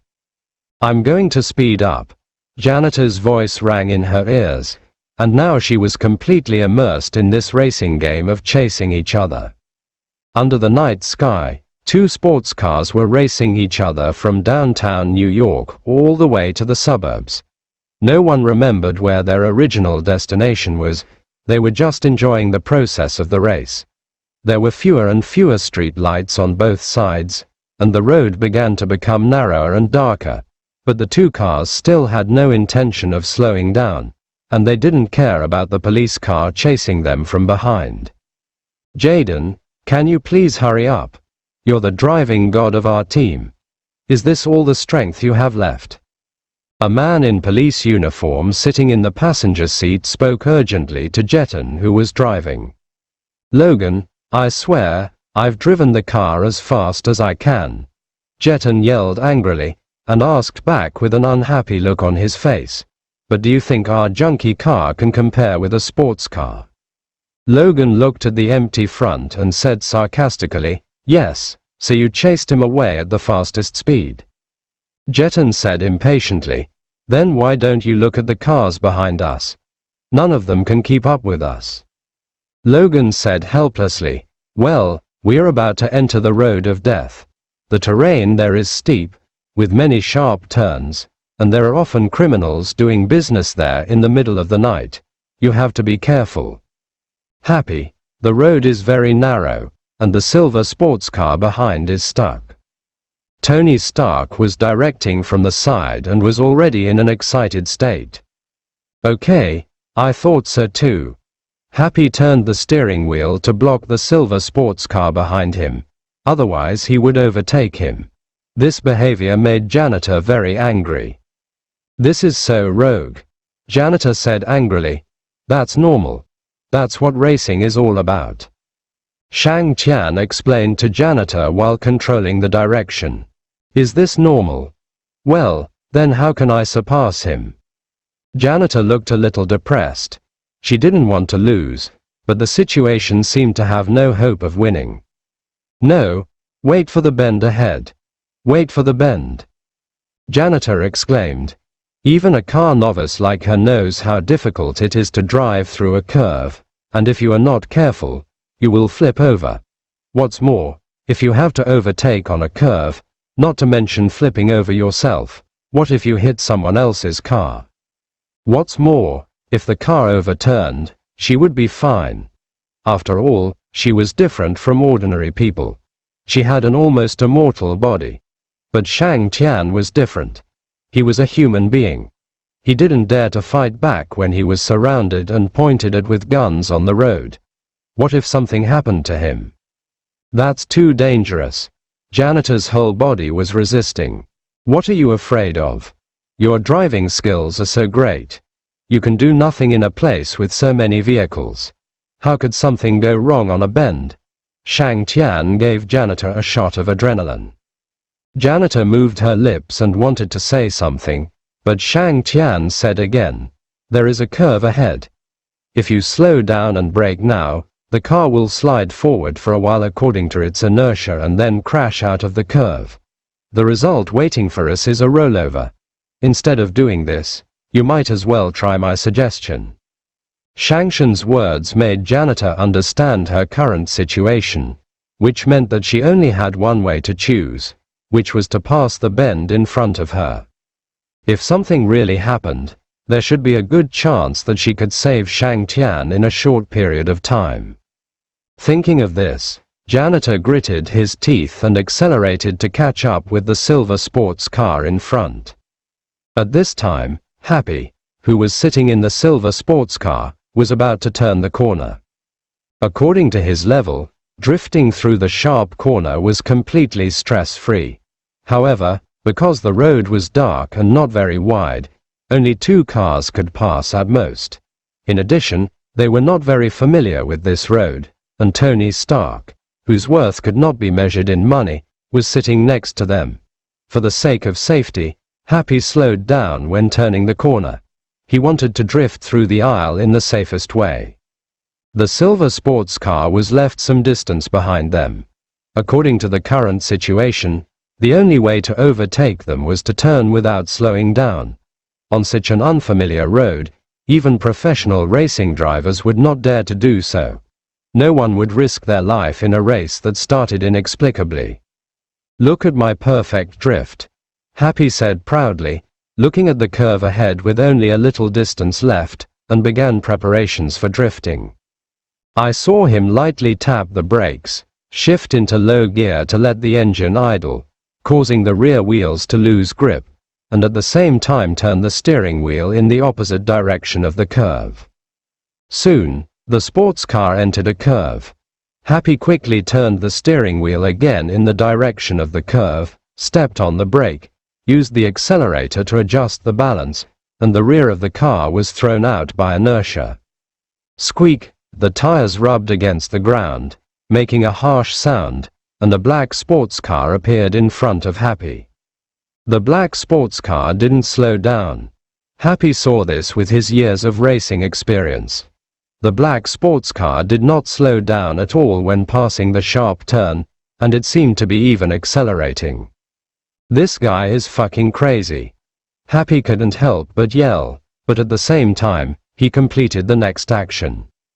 As the rear end of the car swung out due to inertia, he turned the steering wheel again in the opposite direction of the curve. He stepped on the accelerator, and when the speed reached a sufficient level, he shifted to a higher gear and accelerated. Before drifting out of the curve, release the accelerator and apply the brakes. After controlling the route to slide out of the curve, correct the direction and slow down. When he completed this perfect drift, he couldn't feel excited at all. Because the black sports car had successfully overtaken him a few seconds ago using an extreme overtaking method that was almost risking one's life. Ah! A hysterical scream pierced the night sky. Janitor couldn't imagine what she had just experienced. She only knew that she was steering the car blindly, shifting gears randomly, and because she was too nervous, she stepped on the accelerator to the bottom. She heard a huge friction sound, and the car almost hung in the air for a moment. She almost closed her eyes, and then for some reason, the car not only made the turn safely, but also perfectly overtook the silver sports car. She only remembered to release the accelerator after she turned the corner, and she didn't know what she did next. Anyway, after the sports car glided for a while, it stopped. After being in a daze for 10 seconds, Janitor turned her head stiffly to the side, looked at Shang Tian, and screamed. "It's so noisy." Shang Tian looked at Janitor with disdain, poked his ear with his index finger, and released control of the sports car. Kanata immediately shut up after hearing Shang Tian's words. She looked at Shang Tian with a pair of bright eyes and asked, Did I drift successfully just now?" Shang Tian answered nonchalantly, thinking, "Nonsense. How can you fail with me here?" The expression on Janitor's face changed from dull to disbelief, and then slowly to excitement. She was so excited that she stood up and hugged Shang Tian directly, saying loudly, I just drifted successfully. Am I handsome?" Janitor swore that this was probably the happiest thing she had ever felt in her life, other than eating. Janitor had a pleasant smell on her body. She hugged Shangshan and pressed her smooth face against Shangshan's. Seeing Janitor so happy, Shangshan also raised the corner of his mouth. After a while, Janitor seemed to realize that she was too rude, and quickly let go of Shang Tian and sat back in her seat awkwardly. At this time, a silver sports car drove over and blocked Janitor's car. Tony Stark and Happy got out of the car. Happy stepped forward and knocked on the driver's window. When the car window slowly rolled down, Janitor's childish face appeared in front of Tony Stark and Happy. The two showed the same surprised expression when they saw Janitor. Happy shook his head in disbelief and said, "This is impossible. The acceleration drift just now is something that even many professional racing drivers cannot do, not to mention that the driver is a girl who looks young." Originally, Happy was completely impressed by the inhumane behavior of the driver of the black sports car, and thought that he must meet this amazing racing driver no matter what. Unexpectedly, the driver was not only not a racing driver, but also a woman. He was so scared that he took 2 steps back and walked towards Tony Stark, shaking his head. "What did you get?" Tony Stark asked half-jokingly. He was still somewhat interested in this mysterious pilot. "Impossible. My eyes must be blurry." Happy shook his head, his face full of resistance, as if he had just seen something incredible. Tony Stark looked at Happy in confusion. At this moment, a man and a woman got out of a black sports car. Tony Stark looked towards the driver's seat. "What did I see?" Tony Stark was stunned, looking at Janitor who got out of the driver's seat, and suddenly understood why Happy looked so doubtful about his life. "I won't tell anyone, Happy, you actually lost to a woman in a racing car." Tony Stark whispered with a smile on his face, then walked towards Janitor and asked, "I seem to have seen you somewhere before." Janitor is very delicate in appearance. Although she looks very young, she has a very good figure. She is definitely one of the most beautiful women on Earth. Tony Stark has always been known as a playboy, so it is normal for him to flirt with Janitor. When he got in front of Janitor, Tony Stark remembered, "Have we met in the restaurant before?" Because of the unpleasant experience with Tony Stark before, Janitor replied unhappily, "Yes." Tony Stark glanced at Janitor, took out his sunglasses from his jacket pocket and put him on, turned around and was about to get in the car to leave when a long alarm sounded in his ears. "People in front, please don't resist and don't move, otherwise we will shoot," Logan shouted into the loudspeaker while sitting in the car. After confirming that the people in front were standing still, he finally breathed a sigh of relief and said, "Fuck, we finally caught up." Jetton parked the car and said to Logan, "I think we should change cars. This one is affecting our performance." After that, The two men got out of the car with guns and flashlights. When they saw that one of them was Tony Stark, they couldn't help but curse under their breath. "Mr. Stark." Logan stepped forward and tried to communicate with him, but before he could finish his words, he was interrupted by him. "I will ask my secretary to go to the court to pay the fine tomorrow." Logan was speechless. Although they were speeding, nothing happened, so a fine was enough. Everyone knew Tony Stark's identity, and Logan didn't want to cause trouble for himself, so he could only smile and say, "Okay." In my heart, I was cursing the evil capitalism. Janitor on the other side was not so lucky. Jeton looked at Janitor and confirmed again and again. "Is it really you who is driving the car, not that man?" He pointed at Shangshan. Janitor didn't want to admit it, but she had no choice, because she was the one driving the car. Helplessly, Janitor nodded. Jeton was shocked. He never thought that his driving skills would be so far surpassed by a woman. "ID card, driver's license," Jeton said to Janitor, trying to remain calm. Janitor hung her head and handed the ID to Jaden. Janitor looked at Jeton, who was issuing a ticket, and asked cautiously, "What will happen?" Jeton said lightly, "A fine." In Jeton's eyes, since Janitor was racing with Tony Stark and driving such a nice car, he definitely wouldn't mind paying such a small fine. Janitor's stomach was rumbling because she was too nervous while driving. When she heard the word, "fine," she felt like she was going to faint. She didn't even have enough money to eat, so how could she afford the fine? Kanata immediately turned her head and looked at Shang Tian, who was walking towards her, with an aggrieved expression. Shang Tian understood what he meant and shook his head to indicate that he had no money. Kanata glared at Shang Tian. She just thought he was a good guy, but now she felt that this guy was a rip-off. Jaden wrote the ticket, tore it off and handed it to Janitor. At this moment, there was a noise in the woods beside the road. Logan shouted vigilantly, "Who?" and shone his flashlight in the direction. "I clearly heard a noise just now." Logan shone the flashlight on a spot on the side of the road, but didn't see anything. He scratched his temple and muttered to himself in confusion. "You're being overly sensitive, officer. Maybe it's because the last apocalypse has made everyone nervous." Tony Stark said calmly, he really didn't notice the existence of anything. Logan was even more confused after hearing what he said, but after thinking about it, he might be too neurotic. However, when it comes to the end of the world, Logan seems to remember something. "Mr. Stark, do you have any opinion on the asteroid that was supposed to hit the Earth not long ago but suddenly turned?" Tony Stark said with a tangled expression, "I'm an inventor. You have to ask astronomers about this kind of thing." He shrugged and continued jokingly, "Who knows these things? Maybe it's really like what the news said, that God blesses us." Of course, Tony Stark never believed any of this nonsense.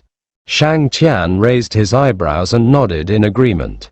Logan was a little embarrassed, as if he was a little unhappy with Tony Stark's criticism, and continued, "Before the asteroid hit the Earth, all countries launched nuclear weapons, saying that they wanted to prevent the asteroid from hitting the Earth, but it seems that they failed. Most of Country M's weapons are manufactured by Stark Industries." Logan's words are a naked mockery of the uselessness of weapons manufactured by Stark Industries. Tony Stark sneered, "That was in the past, officer, you are a little behind the times. The day after tomorrow I will go to Afghan to demonstrate the new missile. I think you will soon know its function." When Tony Stark and Logan were talking, they didn't notice that there was a pair of big eyes like jade plates watching them in the woods next to them. Hiss, a strange cry was heard in the silent night sky, followed by another noise in the woods. There are towering trees and endless grass on the roadside. There is no wind tonight, but the weeds are moving for some reason. I swear, it's definitely not that I'm too sensitive. Logan said firmly, and his whole body couldn't help but tremble. It's a bit weird indeed. Happy heard it too. Happy walked to Tony Stark warily and whispered in his ear. As Tony Stark's personal bodyguard, he is obliged to ensure Tony Stark's safety at all times. Not only Happy, but everyone present became alert. Although they didn't know what was in the grass, Shang-Tsung and Janitor knew it a long time ago. Janitor knew that the thing in the bushes was not an Earth creature. She was considering taking some time to change her clothes. If she used instant teleportation, it would only take about a second. While Janitor was thinking about these things, the information and purpose of the alien creature had already emerged in Shang-Tsung's mind. Carnage is an alien organism. There are 5 companions living on Earth, including Venom. He is now parasitic on a murderer and becomes a symbiote. He enjoys killing people, so he is called Carnage. He is the most powerful of the 5 alien organisms. Close black lens bracket. Who are you? In the bushes, a foreign man with a bald head walked out. His body was stiff and his eyes were dull. He slowly approached the group like a zombie, attracting everyone's attention. Logan shone the flashlight at the foreign man and saw that his body was slowly wrapped by a mass of red, starting from his feet to his head, and he turned into a monster covered in blood red. Massacre. Strange. A monster. Logan sat down on the ground and shouted. Tony Stark is just an ordinary person now, not Iron Man. When he saw Carnage, his expression was stunned for a moment, but he was still much calmer than Logan. Careful. Happy on the side said quickly, protecting Tony Stark as he squatted and hid behind the car. Massacre stretched out his hand, grabbed the sports car in front of them, lifted it up and threw it aside. Relief, the sports car hit the ground and became deformed, with parts scattered all over the ground. Tony Stark was a little surprised. This thing. Can it lift a sports car so easily? No. No. At this moment, Slaughter stretched out a hand and pulled Logan in front of him. It grinned and looked at Logan as if it had seen a delicious dinner. It opened its bloody mouth, revealing rows of sharp fangs. Logan saw its bottomless mouth and was so scared that his whole body froze. Now, seeing that everyone's attention was on Massacre, Kanata immediately used teleportation to change clothes first. 2 seconds of travel back and forth was definitely enough to save Logan. A small voice rang out in the night sky. At this time, Janitor had disappeared, but no one paid attention to her because everyone's eyes were on Massacre.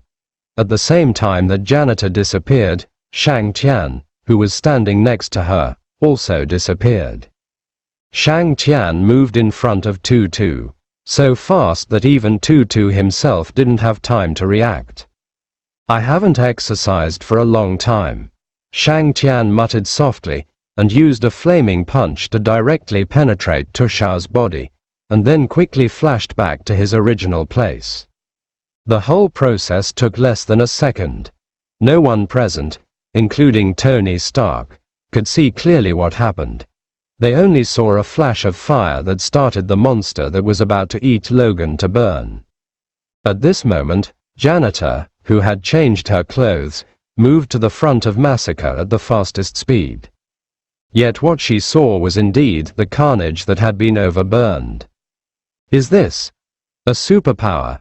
Tony Stark, who was observing everything, looked at Janitor with a surprised expression and said, Yes, this is a superpower. So cool. Jetton, who was frightened at the side, finally reacted and shouted excitedly to Janitor. At this time, Janitor was wearing a mask and a battlesuit. No one recognized her and they all thought she was a superhero who defeated monsters. Thank you for saving us. Logan, who had escaped from danger, cried with joy and walked up to Janitor to express his gratitude excitedly. It's not me.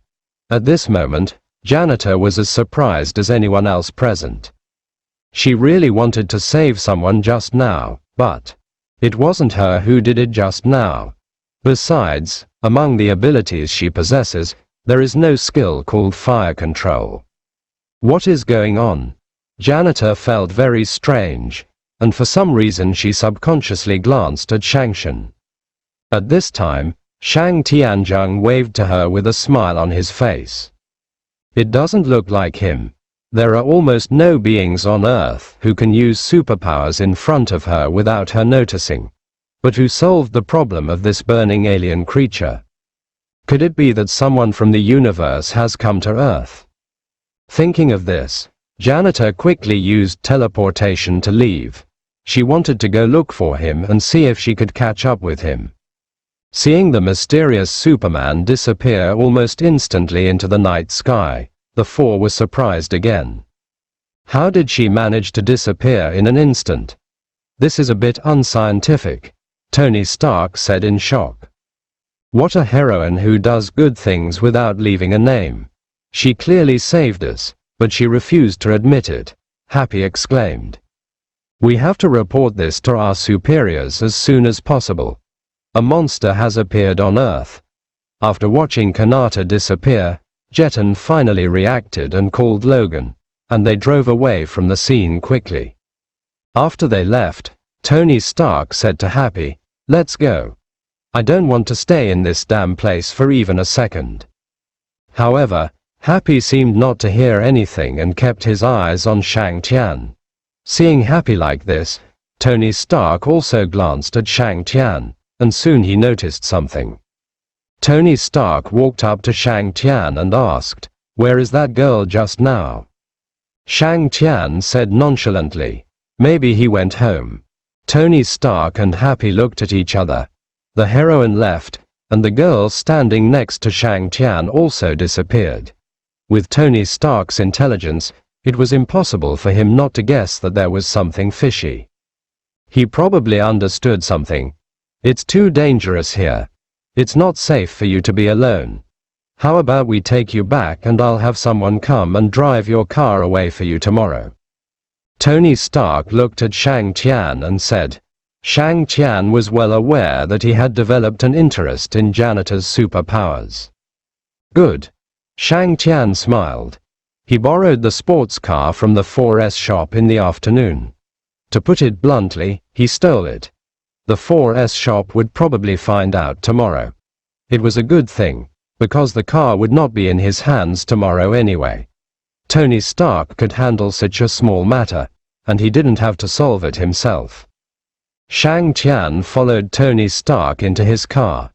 Happy was driving in the front, and Tony Stark followed Shang Tian in the back seat. Do you have superpowers? As soon as the car started, Tony Stark asked Shang Tian, wanting to test Shang Tian's background first. Won't. Shang Tian shook his head. He didn't want to explain again who OAA was. Besides, it didn't make much difference to him whether someone knew or not. What about that girl? Will she? Tony Stark continued to ask. I don't know. I've only known her for 2 days. Shang Tian said with a very sincere tone. This made Tony Stark think that he was not lying. Just as he was about to continue asking, Shang Tian suddenly said, "You said before that you would go to Afghanistan to demonstrate missiles the day after tomorrow. Are they Jerick missiles?" Shang Tian's words stunned Tony Stark. The Jerick missile was a recently developed missile and was sold to the military. Its disappearance was absolutely blocked. How could he know this news? Tony Stark suddenly took the boy in front of him, who looked like a college student, seriously. Why do you know about the missiles? Tony Stark frowned and asked Shang Tian. Your bounty in the underworld is not low. Others might not understand Shang Tian's incoherent words, but Tony Stark's IQ is among the highest on Earth, and he quickly understood the meaning of Shang Tian's words. The missile matter may have been leaked to criminals. Although Tony Stark is just a weapons manufacturer and seems a little unreliable, his original intention of making weapons is not to make money, but to help useful people. He is very clear about the power of the Jackley missile. It can be said that so far, it is the trump card weapon of Stark Industries. If it is obtained by criminals, the consequences will be disastrous. However, it seemed that no one knew about the development of the Jackley missile except himself and the company's shareholder Obadiah. Could it be Obadiah? Tony Stark shook his head. Who would doubt someone he had known for years because of a stranger's words? So you're here for the bounty? Tony Stark asked nonchalantly. Happy, who was driving, heard their conversation and immediately became alert, one hand reaching for the gun at his waist. If it was for the bounty, I wouldn't tell you this, Shang Tian said with a smile. After he finished speaking, he was silent for a few seconds and continued. However, I suggest that you don't go to Afghan the day after tomorrow.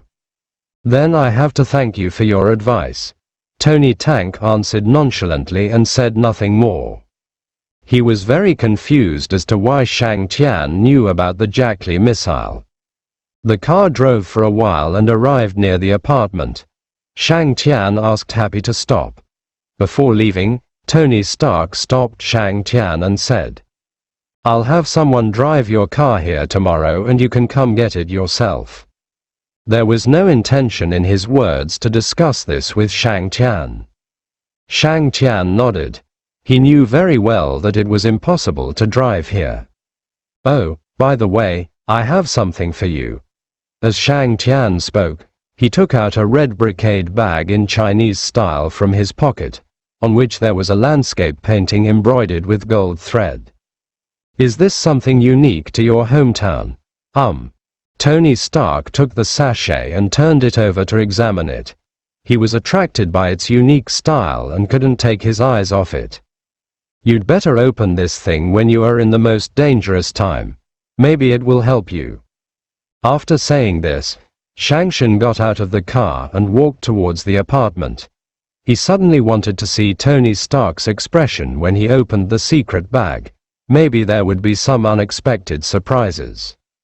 Tony Stark saw Shang Shen getting out of the car and immediately asked Happy to leave. He put the sachet into his trouser pocket and said to Happy seriously, I had no intention of actually opening it at all. I know. I'm just surprised. Normally you would throw away something someone handed you. Happy said as he drove. This thing is pretty special, isn't it? Tony Stark looked out the window and the car fell into silence. Shang Tian arrived home not long after he left. After entering the door, he found Janitor sitting on the sofa, chewing potato chips and looking dazed, with an annoyed expression. Shang Tian glanced at Janitor, but did not say hello. He walked straight to the bedroom. Halfway there, Janitor stopped him and said, Aren't you curious? Shang Tian stopped and said, What are you curious about? Why did I suddenly disappear? Janitor looked serious, even a little serious. Massacre was burned to death by a mysterious person. Janitor was obsessed with finding that person, but she overlooked one thing. Although she was wearing a mask, when the masked woman disappeared, she also disappeared. Any normal person can guess why. After discovering this problem, Janitor's first reaction was that Shang Shen might have already known about it. This made her feel nervous and annoyed. She hated herself for being too impulsive and brainless. This is your own business. How would I know? Shang Tian did not answer Janitor directly because Shang Tian did not want to expose her. Janitor took a deep breath, as if she had made a great decision, and said to Shang Tian, I am going to tell you something incredible. She stopped talking halfway, patted the empty sofa next to her, and motioned for Shang Tian to sit over. I'm afraid you'll be too surprised and lose your balance. Shang Tian sat on the sofa next to her and looked at Janitor without saying anything. Listen carefully. Next, I am going to tell you a secret. It is about me. You must hold on tight and make sure you don't fall. It seemed as if Janitor was about to do something big, which made the atmosphere around him much more lively. Shang Tian nodded, agreeing. Actually, my name is Janitor, and I am the daughter of Galactus. It may be too difficult for you to understand what I am saying. To put it simply, I am a person with superpowers. Kanata sat up straight and stared at Shang Tian's expression, fearing that Shang Tian would do something extreme. Shang Tian responded indifferently. I said, I am a superhuman, and the weapons on your Earth basically can't kill me. I thought Shang Tian would be more or less surprised, but his overly calm reaction made Janitor think that he didn't hear clearly, so she emphasized it again. Well, okay, Shang Tian answered perfunctorily. Okay. Janitor stared at Shang Tian with her big eyes. Her mouth was big enough to fit an egg, and she looked at Shang Tian in disbelief and asked, Shouldn't you be surprised? Oh, you have superpowers, that's awesome. Shang Tian's exaggerated performance did not win Janitor's approval, but instead made Janitor feel an indescribable sense of frustration. Aren't all humans afraid of superpowers? Take mutants, for example. Why did Kanata take it for granted in Shangshan's expression now? I saved you before, you know. It was the night when you were surrounded by a group of people. I rescued you. Janitor leaned close to Shangshan and said to him, blinking her eyes, so focused that she even forgot to eat the potato chips. What do you think should be my best reaction this time? Shangshan looked at Janitor and asked with a smile. At this moment, Kanata felt that she was completely defeated by Shangshan's reaction. He actually asked himself what reaction would be better. Shouldn't it be okay to be surprised, nervous or scared for a while? Janitor slumped on the sofa with a conflicted look on his face. He picked up potato chips and started chewing them vigorously, making a crunch, crunch sound from time to time. It didn't feel like he was chewing potato chips, but rather like he was chewing Shang Tian. Go to bed early. Shang Tian stood up and walked towards the bedroom. Kanata looked at Shangshan's leaving figure and couldn't understand why his reaction was so calm.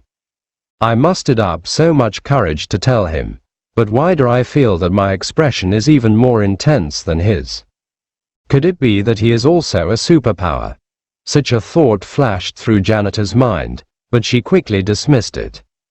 Is it because he simply doesn't believe what he says? Janitor suddenly sat up from the sofa, nodded with a firm look on her face, and thought to herself, I will definitely make you believe in my ability. The next day was the weekend, and Janitor was taking a break and wanted to sleep in, but she was woken up by the landlord. We were delayed yesterday by something, so why don't we sign the contract today?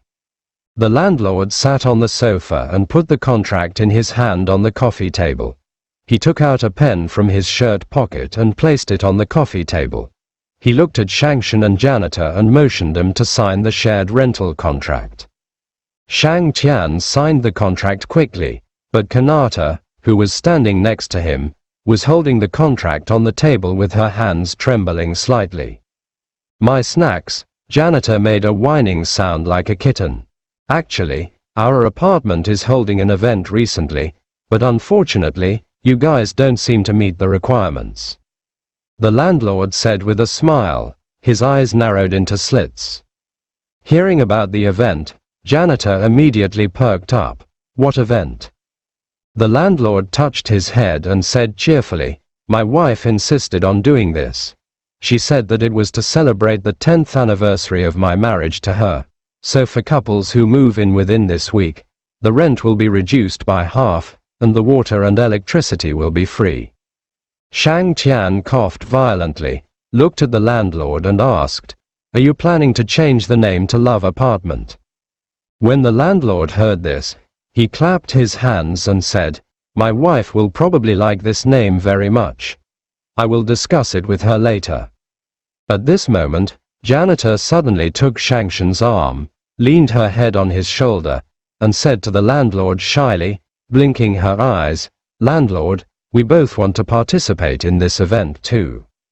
The landlord was stunned for a moment, looked at Shang Tian, who looked calm, and asked, "You too?" Given janitor's personality, Shang Shen could fully expect her to do this. "We are a couple," janitor replied firmly. "But we've only known each other for less than a week." The landlord was obviously a little overwhelmed by janitor's behavior. "It's actually like this." Janitor stood up and looked at the landlord seriously and said, "I was with him 2 years ago. We broke up for a while because of some conflicts. I didn't expect that we were so destined to meet in the same apartment and the same room. That's why we pretended not to know each other at first. Fortunately, we met again. This is fate. So thank you, landlord, thank you for this apartment, which brought us together again." Janitor spoke with such sincerity that the landlord was somewhat bewitched by her. The landlord scratched his head in embarrassment. "Landlord, we are really a couple. You see, I can't sacrifice my lifelong happiness for such a small amount of money, right?" Janitor looked at the landlord with sincere eyes, with sparkling tears in them. "Okay. Then you sign first, and I'll let you participate in the event." After janitor's persistence, the landlord finally agreed. Janitor signed the contract as quickly as she could and only stopped when she saw the landlord write, "For couples staying here, the rent is halved and water and electricity are free," on the contract. "With your literary talent, it would be a waste if you don't write a novel," Shang Tian whispered in janitor's ear. Janitor glared at Shang Tian and whispered, "Do you think everyone is as rich as you?" The landlord signed the contract and handed one to Shang Tian, and kept the other for himself. "Oh, by the way, how do you feel about living here?" The landlord sorted out the contract and looked at Shang Tian and asked. "Very good, transportation is very convenient." Shang Tian responded politely. The landlord smiled and nodded, seeming to be satisfied with his answer. Then he remembered something and said, "There will be a new tenant moving in across from you later. I heard he's from Los Angeles and was a reporter before. Since he's your neighbor, I'm telling you about it." After saying this, the landlord stood up and prepared to leave. Janitor took Shang Shen's hand and forced his landlord to leave. "Everyone has gone far away, there's no need to be so attentive." Watching the landlord leave, Shang Tian said to Janitor. The smile on Janitor's face froze. He closed the door and pulled his hand away from Shang Tian's arm, saying awkwardly, "Thank you for not exposing me just now." Shang Tian didn't say anything. He leaned against the wall and looked at Janitor with ill intent. "You, what are you doing?" Janitor took a step back and asked in a panic. Soon, she realized that something was wrong. She had superpowers, so why should she be afraid of an ordinary person? So she held her head high and said, "I'm telling you, don't try to hit on me. Just now, I pretended to be a couple with you just to pay the rent and utilities. Besides, you're not my type." Shang Tian raised his eyebrows and asked, "So what type do you like?" Janitor suddenly smiled like a nympho and waved her hand. "You wouldn't know even if I told you," Shang Tian said casually. "Oh well." After saying this, he was about to go back to the bedroom to continue resting, when Janitor suddenly ran up, stood in front of Shang Tian and asked mysteriously, "Don't you really want to know who I like?" Shang Tian shook his head. If he really wanted to know, why would he need to ask? "You are such a proud person." "Okay, I'll tell you in secret. You don't know him anyway." Janitor came close to Shang Tian like a little girl in love and whispered, "I like OAA." Shang Tian couldn't help laughing and said, "He must be handsome and talented." Of course. Janitor put her hands behind her back, twisted her body slightly, walked a few steps to the sofa, jumped on it and said, "Although I have never met him, and my father has always told me not to mess with OAA since I was a child, saying that he is very powerful, but I just like him very much. A strong man like him who stands at the top of the universe is simply too attractive." Janitor covered her face with her hands and acted like a nympho. If I could be with him, I would definitely have endless planets to eat. When he said the word planet, Janitor suddenly realized that he had said the wrong thing. He quickly lowered his head and glanced at Shangshan out of the corner of his eye. You haven't even met him. Why do you like him? Shang Tian cleverly avoided the issue of planets. Who says you won't like him if you haven't seen him? I grew up hearing legends about him. Besides, how can ordinary people meet such a powerful person just because they want to? If anyone could see him every day and live with him, it would be such a blessing, Kanata said excitedly. Some people just don't know how lucky they are. Shang Tian sighed. Boom boom boom. Just then, there was a knock on the door and Janitor hurried to open it. Excuse me, I'm the tenant who just moved in across the street from you. Excuse me, can I borrow a screwdriver from you? A man's voice came from outside the door.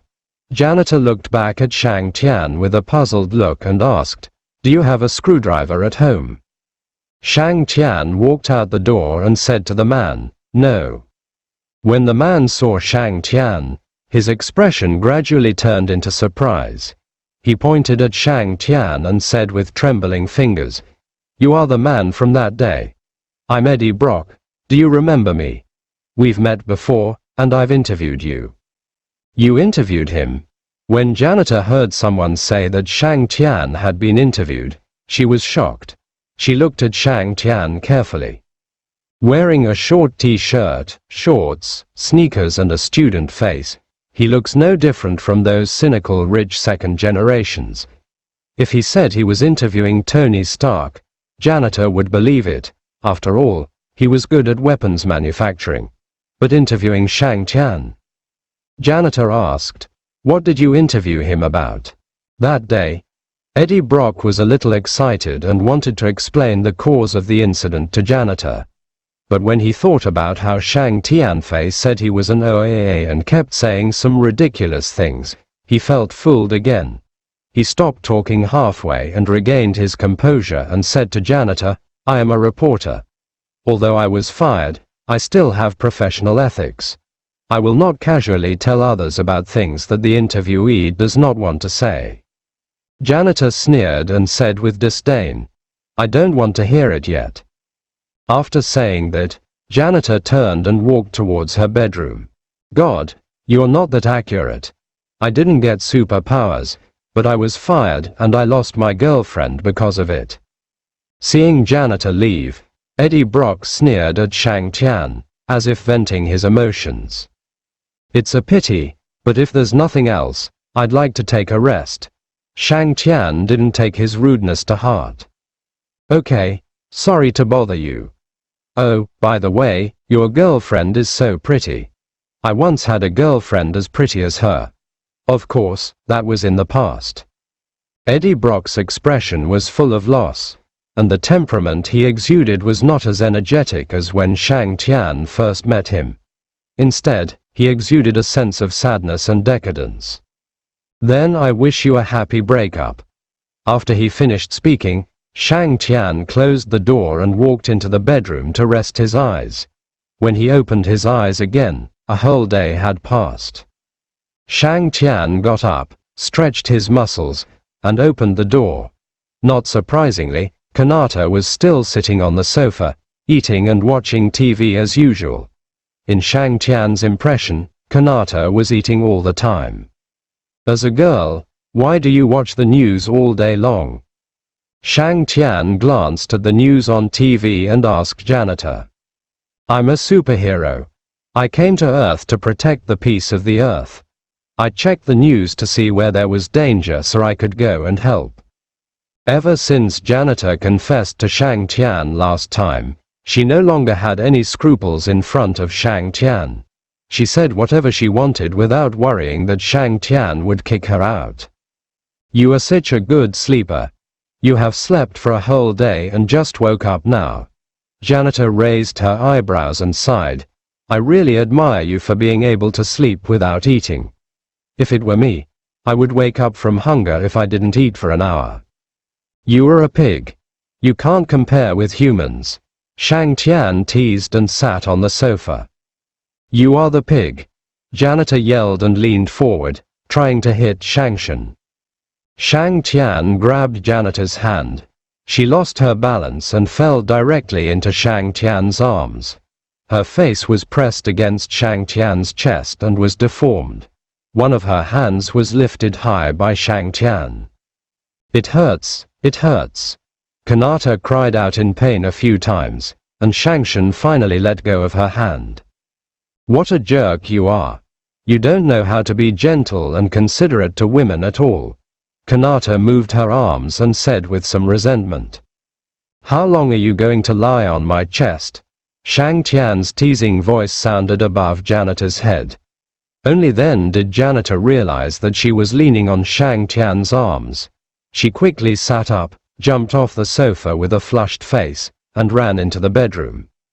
The latest news is playing on TV.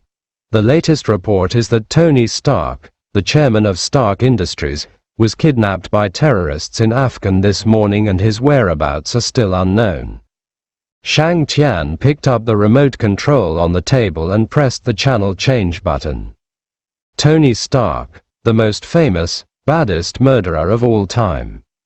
In a dim and narrow cave, Tony Stark held his head with his hands and looked at the strange man in front of him who was wearing a military cotton jacket and had a beard.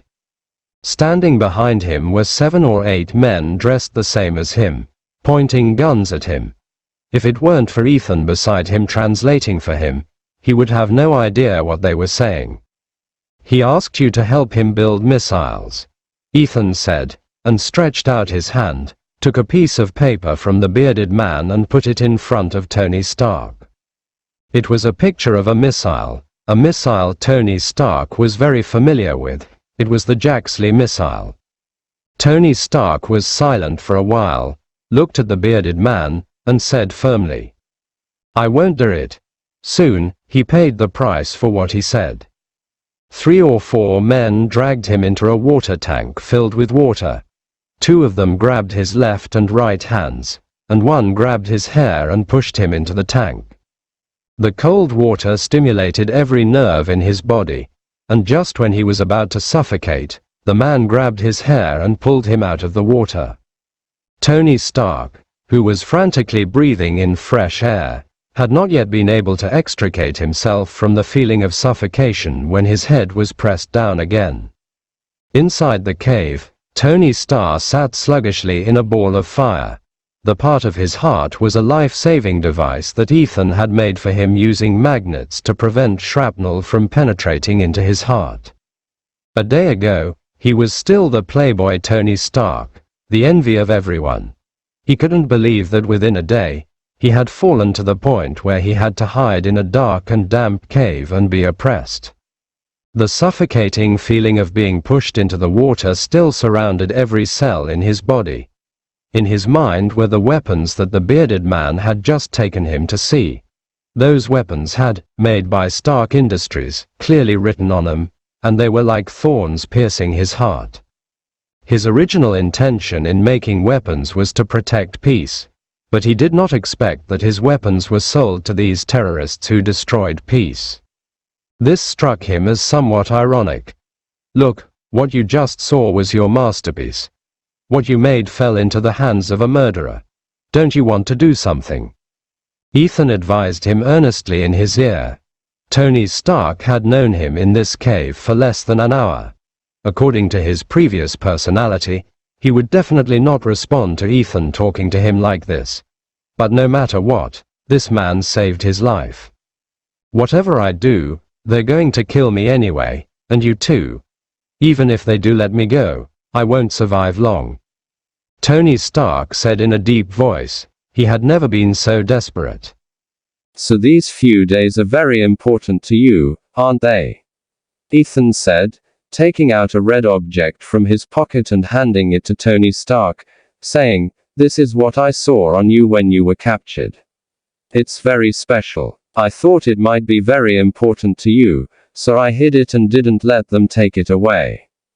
Tony Stark looked at what Ethan was holding. It was a young-looking Asian boy who gave the tips. Tony Stark's dull face gained some expression, and his words flashed through his mind. Your bounty in the underworld is not low. I advise you not to go to Afghan the day after tomorrow. You'd better open this thing when you are in the most dangerous time. Maybe it will help you. Tony Stark was stunned. It turned out that every word the boy said was true. He knew something would happen to him, so he reminded himself. Who is he? Is he a decent person or a villain? Why help yourself? Tony Stark reached out and took the magic bag from Ethan. No matter what, the boy once thought about helping him, but he just didn't accept his kindness. So this trick might really be useful to him. Tony Stark's eyes trembled, and he opened the treasure bag, and there was a folded paper inside. It was folded 4 times in total, and Tony Stark felt a glimmer of hope every time he opened it. Until he opened the paper completely and saw a sentence written in English, which translated was, "Figure it out yourself. Depend on." Tony Stark felt a surge of anger. Are you kidding me? This is a huge pit. Bullshit, I also know I have to figure it out on my own. Tony Stark threw the note directly to the ground with a dark face, and threw the treasure bag into the stove in front of him. Seeing Tony Stark's angry expression after seeing the note, Ethan picked it up curiously and took a look at it. After reading it, he said helplessly, "Who gave you this? The way it speaks is exactly like yours. There's a weird thing drawn on it. It looks like a cartoon character." Tony Tank became even angrier when he heard Ethan say that. He grabbed the paper and tore it in half. When his eyes swept over the cartoon character, he suddenly stopped what he was doing and slowly placed the paper in front of him. The picture above shows a bust of a man wearing red and yellow clothes. The red and yellow things look like they are made of steel blocks, and there is a round white thing on the chest. Below the bust is written in pencil the English word Iron Man. Iron Man. Tony Stark looked down at the device on his chest, suddenly realized something, opened his eyes wide and stood up suddenly.